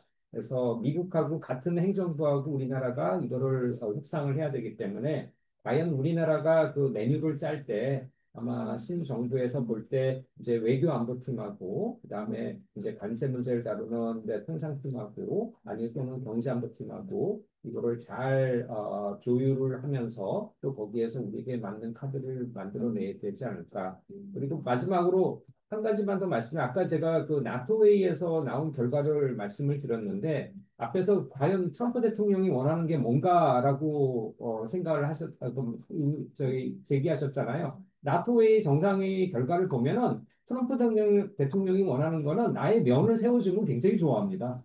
그래서 트럼프 대통령 나토 정상회의 앞에서 봐라 내가 하는 대로 GDP 5% 얻었다라고 해서 굉장히 좋아했지만 사실은 그 시한이 2035년이란 말이죠. 2035년에는 트럼프 대통령이 재직하고 있지 않을 것 같은데 그렇다면은 거기서 굉장히 많은 변동성을 또 가질 수 있다라는 거를 사실 나토 회원국들은 가지고 있는 거거든요. 오히려 스페인의 강경한 자세가 좀 더 생각을 했으면 그렇게 할 필요 없었는데 이런 의견들도 나오는 걸로 봐서 저희들도 여러 가지를 봐서 굉장히 동맹국으로서의 미국의 중요성은 물론이 있지만 또 어떻게 대응할까에 대해서 여러 가지 메뉴들을 생각해 볼 수 있지 않나 싶습니다.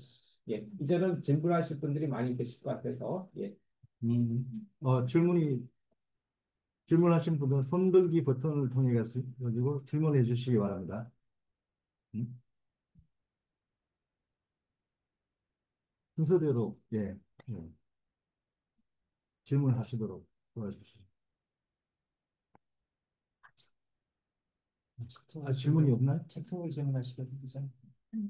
예. 채팅창을 이용해서 질문을 주셔도 좋겠습니다.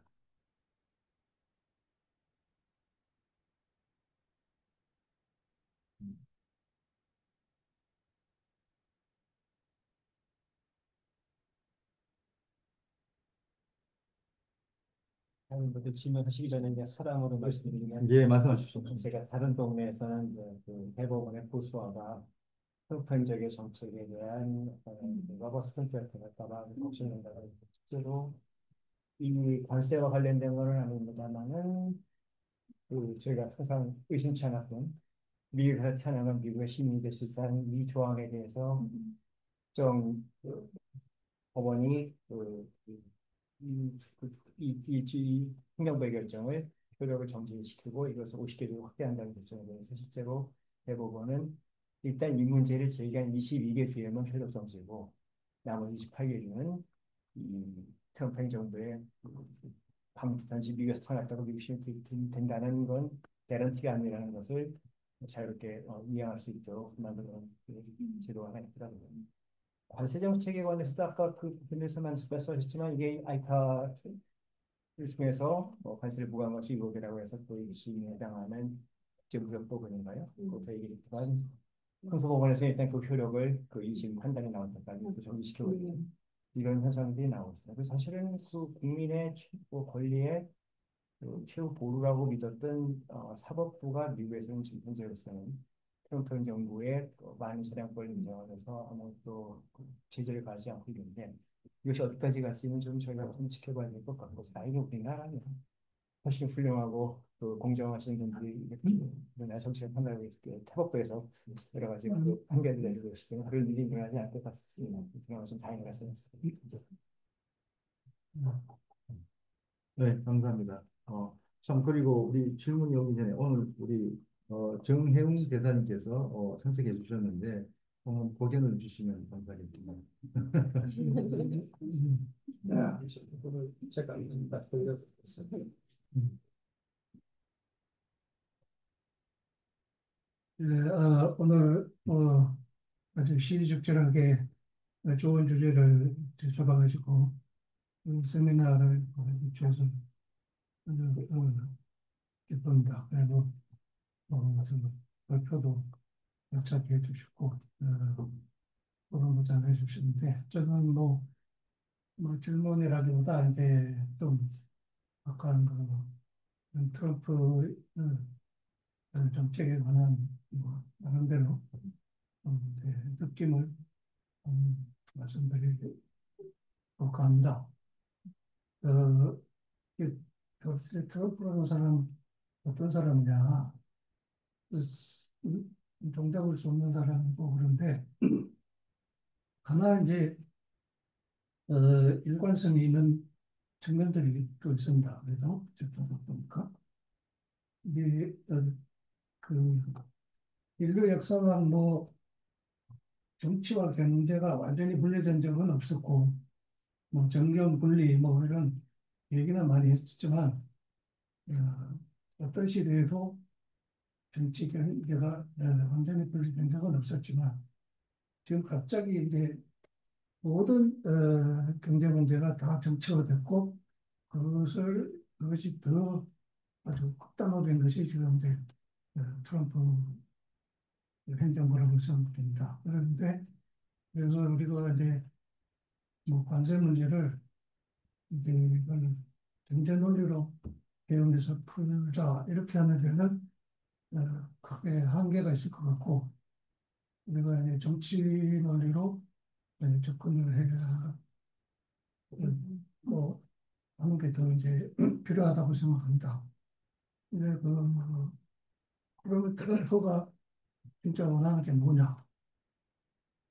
그걸 우리가 이제 어떻게 들어줘야 될 것이 아니냐, 뭐 이런 생각들을 해보게 됐는데, 뭐 아까 그 비슷한 말씀들 하셨지만, 트럼프가 원하는 건 아메리카 포스도 아니고, 그거는 자기 정치적인 구호를 내세우는 거고, 트럼프 포스터다. 이렇게 보면 될 것 같고요. 그 다음에 이제 이 사람이 뭐 세게 후려치다가 결국은 영두사미로 쭉 빠진다. 그걸 지금 뭐 최근에는 가지고 아주 그거를 좀 비웃듯이 타코라고 그러는데 그런 용어까지 만들어가지고 비웃고 그러는데 그러면 트럼프는 그래 다 실패했느냐? 저는 그렇게는 보지 않습니다. 트럼프 딱 보면은 저는 느낌이 취권 생각이 나거든요. 그 막 그냥 막 후려치다가 뒤로 빠지고 어쩌고 하고 그런데 역대 미국 대통령으로서 아주 행태가 아주 독특하잖아요. 그래도 세계의 무슨 말이야. 세계의 리더인 미국 대통령의 체면을 생각해서는 도저히 할 수 없는 일을 거침없이 하거든요. 뭐 영족도 살아 막 하고 뭐 이런 사람인데 그래서 근데 이 사람은 미련한 사람이 아니고 나름대로 굉장히 영리하기 때문에 막 치고 들어가다가 야, 이거 아닌가 보다 하면은 잽싸게 스탠스를 바꿔가지고 딱 돌아서고 이제 이러기 때문에 막 그 원칙도 없고 막 여기 그냥 적극적으로 막 하는 거지만 그 전체적인 마스터 플랜 속에서 나름대로 자기가 원하는 거를 이제 그 취하는 그런 스타일을 잘하는 것 같습니다. 그래서 이렇게 상대방을 후려쳐가지고 10개 뜯어내려고 그러다가 2개만 뜯어내고 손들어 버리면 이게 세게 나오더니 뭐 저기 별거 아니네 이렇게 생각하는데 트럼프는 속으로 나 원래는 1개만 뜯어내려고 그러는데 2개 뜯어냈다고 속으로는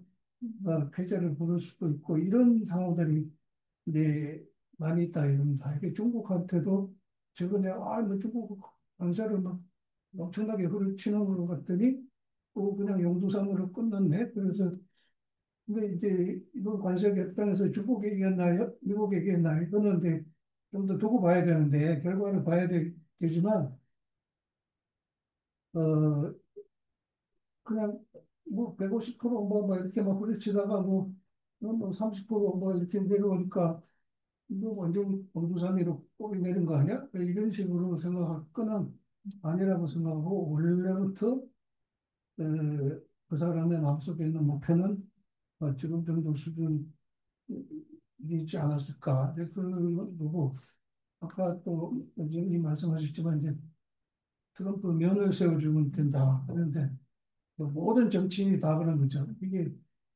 국익이 좋다고 뭐, 그것만 가지고 하는 게 아니라 정치인은 국익을 크게 이제 어, 성취를 했는데 그게 나의 공적이어야 되지 내 공적이 아니면은 정치인들은 별로 소용없는 건 아니지만 어쨌거나 내 공적으로 만들어내기 때문에 이제 그 면을 세워야 된다는 거고 뭐 이란 이스라엘 전쟁을 이렇게 막그 종결시키는 과정도 보면 결국은 이거 내가 한 거야. 이제 이거를 보여줄 수 있는 형태로 이렇게 끌고 갔단 말이죠. 그런 것처럼 이제 우리도 이제 굉장히 이렇게 정치적으로 이 관세 협상에도 이제 접근을 해야 된다고 보는데 좀 상황은 이제 좀 좋지가 않은 게 우리나라에서 그 좌우 진영을 막론하고 트럼프에 대한 개인에 대한 별로 인식이 좀 좋은 편은 아니거든요. 여러 가지 이제 이미지가 좀 좋지 않은데 그게 우리 개인들의 속마음을 뭐 미국 사람들이 들여다보는 건 아니지만 언론에 나타나는 걸 볼 때 우리나라 언론에서 트럼프에 대해서 그 좀 이미지를 좋게 보도하는 언론이 거의 없는 상황이기 때문에 이게 미국에서 볼 때는 한국이 야, 이거 우방이 맞아? 그런 어떤 그럴 가능성도 있고 우리는 이제 아, 그래도 뭐, 우리 우방인데, 관세 협상에서도 조금 뭐, 호의적으로 고려해 주지 않겠어. 뭐 그런 기대를 할 수는 있는데, 아주 그런 낭만적인 기대를 해서는 안 될 거고, 그야말로 정치적으로 트럼프한테 뭔가를 이제 줘야 되는데, 그렇게 트럼프한테 뭐 준다는 거는 트럼프의 유권자들한테 이제 어필할 수 있는 거를 줘야 되는 건데, 예를 들면 소고기 같은 거는 유권자들한테 많이 어필하고 그런데 이제 어, 미국 시장에다가 미국 물건 하나다가 우리가 좀 열어준다. 이거는 별로 미국의 트럼프한테는 어필이 하는 게 이제 저기 소고기 같은 거는 이제 직접적으로 뭐 도움이 되겠지만 예를 들면 어떤 거는 이제 자동차 같은 거는 말이죠. 옛날에 우리나라 자동차 시장을 그 개방한 게 미국이 우리한테 압력 넣어가지고 우리 시장을 개방했는데 결과적으로는 미국 자동차가 들어온 게 아니고 유럽 자동차가 다 들어왔고 있어요. 그런 이게 있을 수 있기 때문에 그게 정말로 우리가 뭐를 줄 때 트럼프는 뭐 철저하게 기반 테크를 이제 하는 게 좋은데 뭔가를 줄 때 그게 실제로 이제 미국 유권자들한테 이제 도움이 되느냐 뭐 이런 거를 깊이 고민해야 될 그런 뭐 시점이 됐다고 생각됩니다. 뭐 옛날에도 그런 생각을 안 했던 건 아니고 당연히 다 정치적인 고려를 다 했지만 지금은 이제 그 어떤 때보다도 심하고 트럼프라는 사람이 그냥 아무 원칙도 없이 막 그냥 중구난방 뭐 그때그때 적극적으로 막 이러는 것 같지는 않고 그 방향성은 확실히 있는데 치고 빠지는 거를 굉장히 유연하게 하고 그다음에 체면 같은 거 생각하지 않고 막 그냥 하는 그런 이제 피곤 스타일의 바람이라는 걸 우리가 좀 생각하면서 접근해야 되지 않을까. 네, 감사합니다, 대장님. 질문이 들어왔네요. 우리 전남대 장신 교수님께서 질문하시겠습니다. 네, 질문해 주시겠습니까? 네, 여보세요? 안녕하십니까? 여보세요? 예, 들립니다. 아, 네. 네. 오늘 이렇게 좋은 자리 마련해 주신 우리 정 원장님과 서울국제법연구원께 감사드리고 또 훌륭한 발표해 주신 또 변호사님과 또 토론자분들께 감사드립니다. 아까 거기에 이제 안보 얘기를 하셨는데 사실 뭐 전에 통상에 들어가 있지 않던 것이 여러 가지 이름으로 안보라는 이름으로 들어와 있는데요. 그 중에 하나가 또 사이버 안보가 아닌가 생각합니다. 그래서 우리나라 SK 사태도 있고 또 엊그제 뉴스 보니까 캐나다에서 중국산 CCTV를 뭐 사용하지 못하게 한다고 했는데 그래서 그런 사이버 안보와 관련해서도 또 나중에 오늘 질문이 아니고요. 그냥 이렇게 또 생각해 볼 수 있지 않나 생각이 들었고 그다음에 또 하나는 이제 그 무역 결제 수단으로서 어떤 그러한 그 가상화폐 크립토 커런시하고 또 비트코인 또 스테이블 코인 같은 것도 이렇게 그 상당히 힘을 얻어가고 있는데 그런 것이 국제 협상의 어떤 주제가 될 수 있는 가능성이 있을까 생각이 했습니다. 그리고 제가 질문 드리고 싶은 것은 그 트럼프 초기에 그 중국산 펜타닐 또 그것이 이제 캐나다하고 멕시코로 우회해서 들어온다고 해서 상당히 이제 뭐 화를 내고 그랬는데 요즘 좀 조용한 것 같아요. 혹시 그래서 중국산 펜타닐에 대한 문제가 좀 어느 정도 해소가 되고 있는 건지 그래서 궁금해서 지금 전 질문드립니다. 감사합니다. 감사합니다, 교수님. 네. 혹시 다른 분 질문 있으시면은 지금 아직 다른 분 질문 들어온 건 없죠? 네. 어, 이 펜타닐 문제에 대해 가지고 특히 이제 중국이 이제 전구체 수출을 통해 가지고 멕시코, 캐나다 등에서 이제 합성을 해서 아마 미국 시장, 미국으로 이제 일반되는 것 같습니다. 이 문제가 중상 문제의 큰 이슈가 되기 때문에 거기 우리 조 교수님께서 아니면 신 박사님께서 한번 예. 제가 그 정보는 없긴 한데 하여튼 이 펜타닐 때문에 미국 국민의 보건이 저해된다고 해서 그 펜타닐을 생산하는 중국뿐만이 아니라 펜타닐을 거쳐가는 지역이라고 알려져 있는 멕시코까지도 사실은 공격을 하고 관세부담 부과를 정당화하는 그 이유로 삼았었는데 중국 쪽에서 최근에 냈던 안은 이 펜타닐 그 관리와 그다음에 이제 불법 보통 이제 펜타닐은 소포라 국제 소포를 통해서 많이 그 미국에 들어간다고 하더라고요.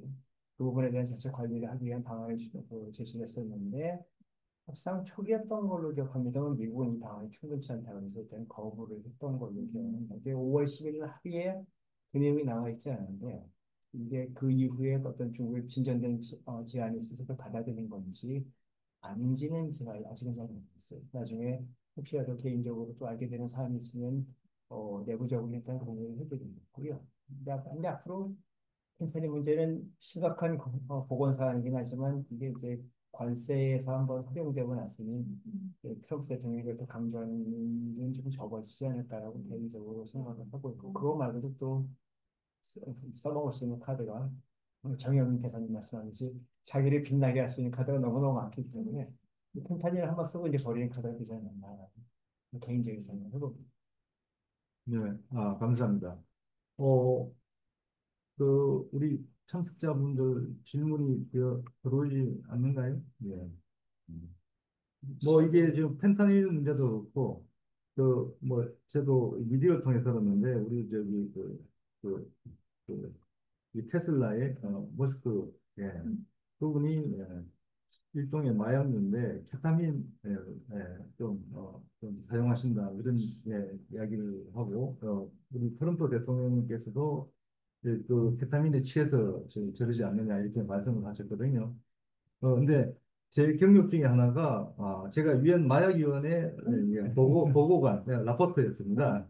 근데 당시에 이 중국은 이 케타민을 마약 그 규제 대상으로 올리고 국제 교역이나 생산 이제 우리가 또 규제해야 된다는 이런 입장에 대해 가지고 미국이나 서유럽 같은 경우는 이것이 특히 가축의 마취제로 사용되고 그래서 굉장히 유용한 약품이기 때문에 이걸 다 금지한다든 규제하게 되면은 굉장히 농가에 타격이 크다 해가지고 올리지를 못했습니다. 그래서 면 마약 규제 대상 올리지는 못했는데 그런 것처럼 이 사례도 보다시피 이제 국제 마약 분야 이 자체도 조금은 유동적인 면도 있고 국가 정책이나 산업과 연관되는 측면도 있다고 하는데 마침 질문이 나왔기 때문에 그 문제가 또한 우리 통상이나 안보에 어떤 영향을 미치는지 살펴볼 수 있게 되었습니다. 어, 사실 사회자로서 제가 생각해 볼 때 미국이 뭐 오랫동안 안정된 다자무역, 특히 자기네들이 만들어 놓은 이제 그런 체제를 갖다가 잘 유지해 왔는데 대해서 지금 왜 바뀌었느냐? 미국이 생각할 때 소위 미국이 가지는 라이온즈 셰어, 소위 말 사자의 목 자체가 좀 불충분하다는 그런 생각이 아마 미국 그 대중 저의 언더커런트 저류의 아마 그런 것들이 멘탈리티가 돼가지고 그것이 이제 정치적으로 크리스탈라이저 된 것이 아마 우리 트럼프 행정부가 되지 않느냐 이런 측면이 있습니다. 우리가 이제 뭐 법률적 측면도 다뤄봤고 또 이 특히 정치 외교적인 측면 그다음에 이번 트럼프 개인의 아니습니까 야망이라든지 이런 것도 한번 생각도 해봤습니다. 저는 또 한 가지 우리가 생각해야 될 게 뭐냐 그러면은 이 우리 국제통상법 체계 가장 중요한 것이 뭐냐 임페어먼트 침해가 있으면은 보상을 줘야 되거든요. 근데 또 더 나아가서 생각해 보면 우리가 지금 현재 이 국제통상 체제가 지금 헝클어져 있지 않습니까 지금 예. 과연 이것이 이게 복구 가능할까요? 포스트 트럼프 이후에 국제통상 질서는 어떻게 될지 그것도 한번 생각해 봐야 되고 그래서 지금 우리 정 원장님께서 웃고 계시기 때문에 아마 좋은 말씀을 주실 걸로 아마 정원 씨한테 고개를 들어보고자 합니다. 예. 마지막에 날카로운 질문을 저한테 주시죠. 전혀 대비가 안 돼 있었는데 그 기본적으로 이제 약간 이제 저희가 오늘 서울국제법연구원에서 또 하니까 아마 그 이용일 대사님께서 제기하신 문제는 이제 국제법 규범의 역할이 어떻게 되냐, 이 질서 어떻게 되냐 이거에 대해서 이제 질문을 하신 것 같은데요. 제가 요즘에 일어나는 현상들을 보면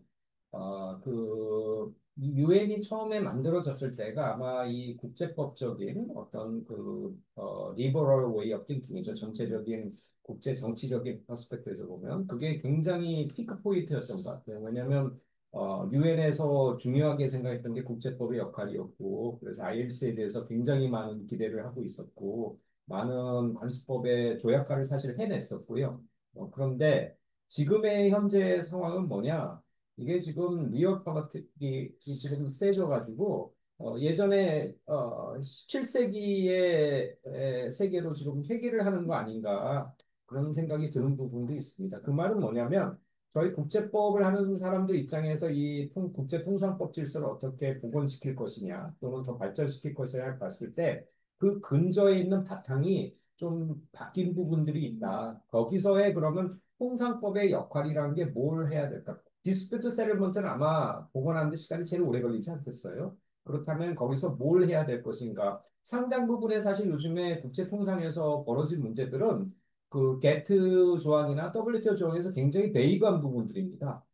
뭐 20조 예외, 거의 보면 거의 없는 거를 가지고서 저희들이 굉장히 많은 것들이 생기기도 하고 요즘에 안보 문제가 예외로 되어 있는데 예외가 지금 원칙으로 되어 있잖아요. 그런 측면에서 저희들이 통상질서 다루지 않았던 새로운 이슈들이 나오고 있고 국제통상법을 복원시키는 거는 이런 것들을 그냥 예외로서 놓고서 기존 걸 보는 게 아니라 이걸 원칙의 틀에서 가져올 수 있는 그러한 논의가 있어야 되는 것 같고 아마도 그런 예외로 돼 있는 이유는 이게 완전히 규범적인 측면에서의 해결이 안 됐기 때문에 예외로 나와져 있었던 부분들도 있었거든요. 그렇다면 그런 것들을 어떻게 규범의 체계로 가져올 것인가를 고민을 해야 될 거고 제 이제 개인적인 생각으로는 그걸 좀 더 인터디스플리너리하게 우리가 학제간적으로 고민을 해봐야지 답이 나오지 않을까 그런 생각이 듭니다. 그 얼마 전에 포린 어페어스지에서 예일 로스쿨의 국제법 학자들이 논문을 냈는데 그 저희들이 금과 옥조로 여겼던武력 사용 금지의 원칙이 더 이상 뉴스 코겐스가 아니다. 이런 논문을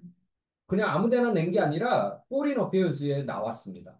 그래서 이거를 보고서 저도 야 이게 생각해 볼 게 굉장히 많이 있구나라는 생각이 드는데 이 모든 것들 제가 말씀드렸지만 국제법이 탄생할 때 어떻게 보면은 그냥 애나키 상태였던 상태에서 저희들이 굉장히 몇백 명 동안 이 국제법 규범 체계를 만들어 왔는데 굉장히 짧은 기간에 이거에 대한 새로운 변동성이 나타나고 있거든요. 그런 측면에서 아까 말씀드렸지만 저의 그에 대한 반응은 예외를 원칙으로 하는 그런 것들을 어떻게 할 것인가에 대해서 아마 논의를 해야 되지 않을까. 그게 통상적으로 저희가 규범을 만들어내는 방법이 아니었을 수도 있지만 어쨌든 국제법이라든지 국제규범이라든지 제도를 다루는 저 입장에서는 그게 키가 아닌가. 그런 측면에서 보면 그게 제 생각입니다. 네. 우리 정민 교수님께서 혹시 우리 그 국제 통상 체제가 소위 말하는 어떤 보건력, 위신력가 있다고 생각하시는지요? 저는 근데 이제 기본적으로 아까 말씀하신 그왜 가트에 있는 원칙들 있지 않습니까?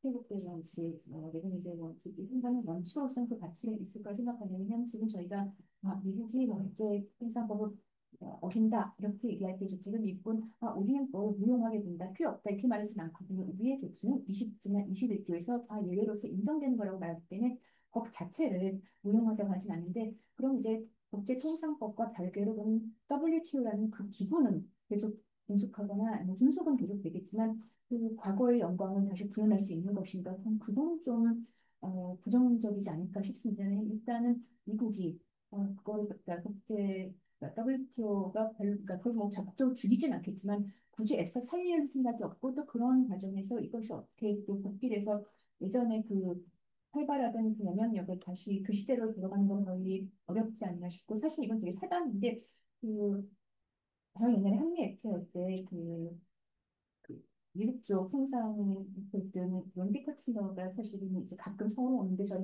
이화에 대해서 한번 공팅에서 특강을 들은 적이 있었거든요. 그래서 그 이후에는 왜 사적인 자리에서 제가 WTO는 다시 살아나거든 굉장히 단호하게 아니라고 굉장히 단호하게 아니라고 그것도 일단 미국이 WTO 분쟁 해결 기구에 대해서 하는 불만이 상당히 크고 또 그 WTO가 당시들에 이에 대해서 절대로 이 이익을 구현하는 데 도움이 안 된다고 생각하기 때문에 하나의 기고를 되살린다는 거는 하나의 체제를 되살린다는 거는 굉장히 큰 이 폴리티컬 위를 필요로 하는데 그 단계에 가기까지는 상당히 많은 시간이 걸리지 않을까, 거의 힘들지 않을까 그렇게 보시면 그럼에도 불구하고 그럼 이것이 법도 없는 무법천지가 되냐 좀 그거는 아닐 것 같습니다. 왜냐하면 일단 법은 기저에 깔려 있고 또 사실 FT 이런 데 봐도 또 그 러블리 법을 기저에 깔려 있기 때문에 법 자체는 준수하고 있으나 그거를 이행을 담보한다 그런 거는 좀 어렵지 않을 수 있을 것 같고 이게 뭐 낙권론도 비방론도 아니지만 사실 비방론이 조금 더 가깝지 않을까 싶습니다. 아니, 감사합니다. 사실 MFN이 소위 그 가트 체제 이후에 지고 지순한 사실 MFN이라는 게 우리가 19세기 링컨 대통령 시대부터 그 2차 대전 직전까지 사실 뭐 컨디셔널 MFN부터 시작해 본다 그러면 사실 그 MFN이 아니죠. 네. 원래 이 세상은 이렇게 혼란스럽고 혼탁하고 그런 거라고 저는 생각하고요. 그래서 참 우리가 오늘 이 세미나를 통해 가지고 이런 초점 몇 가지 이러니까 참 제가 볼 때는 앞으로 단기간 예측이 굉장히 어렵다는 거.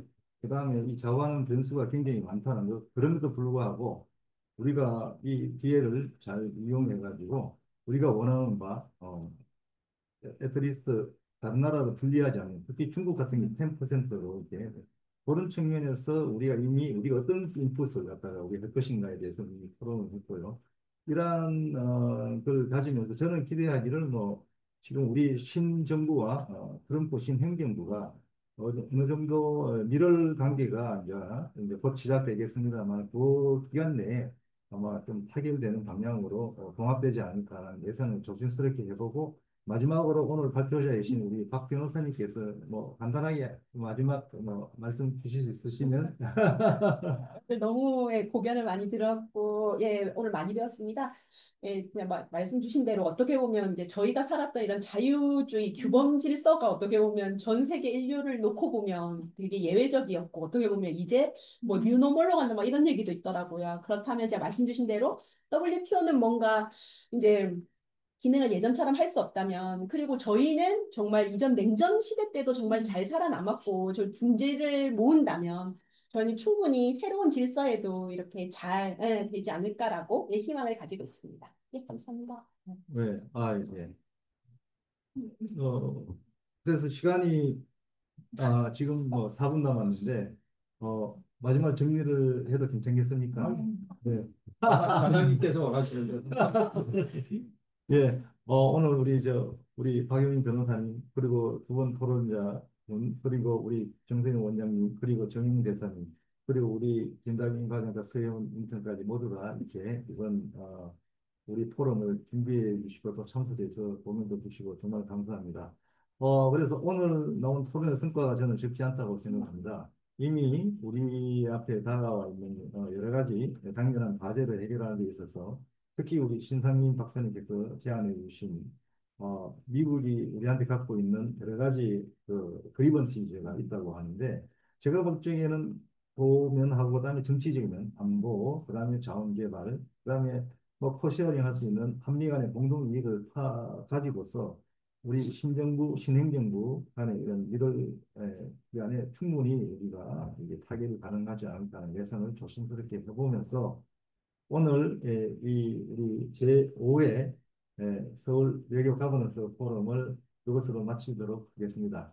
이렇게 참석해 주신 모든 분들께 감사드리면서 물러가겠습니다. 감사합니다. 감사합니다.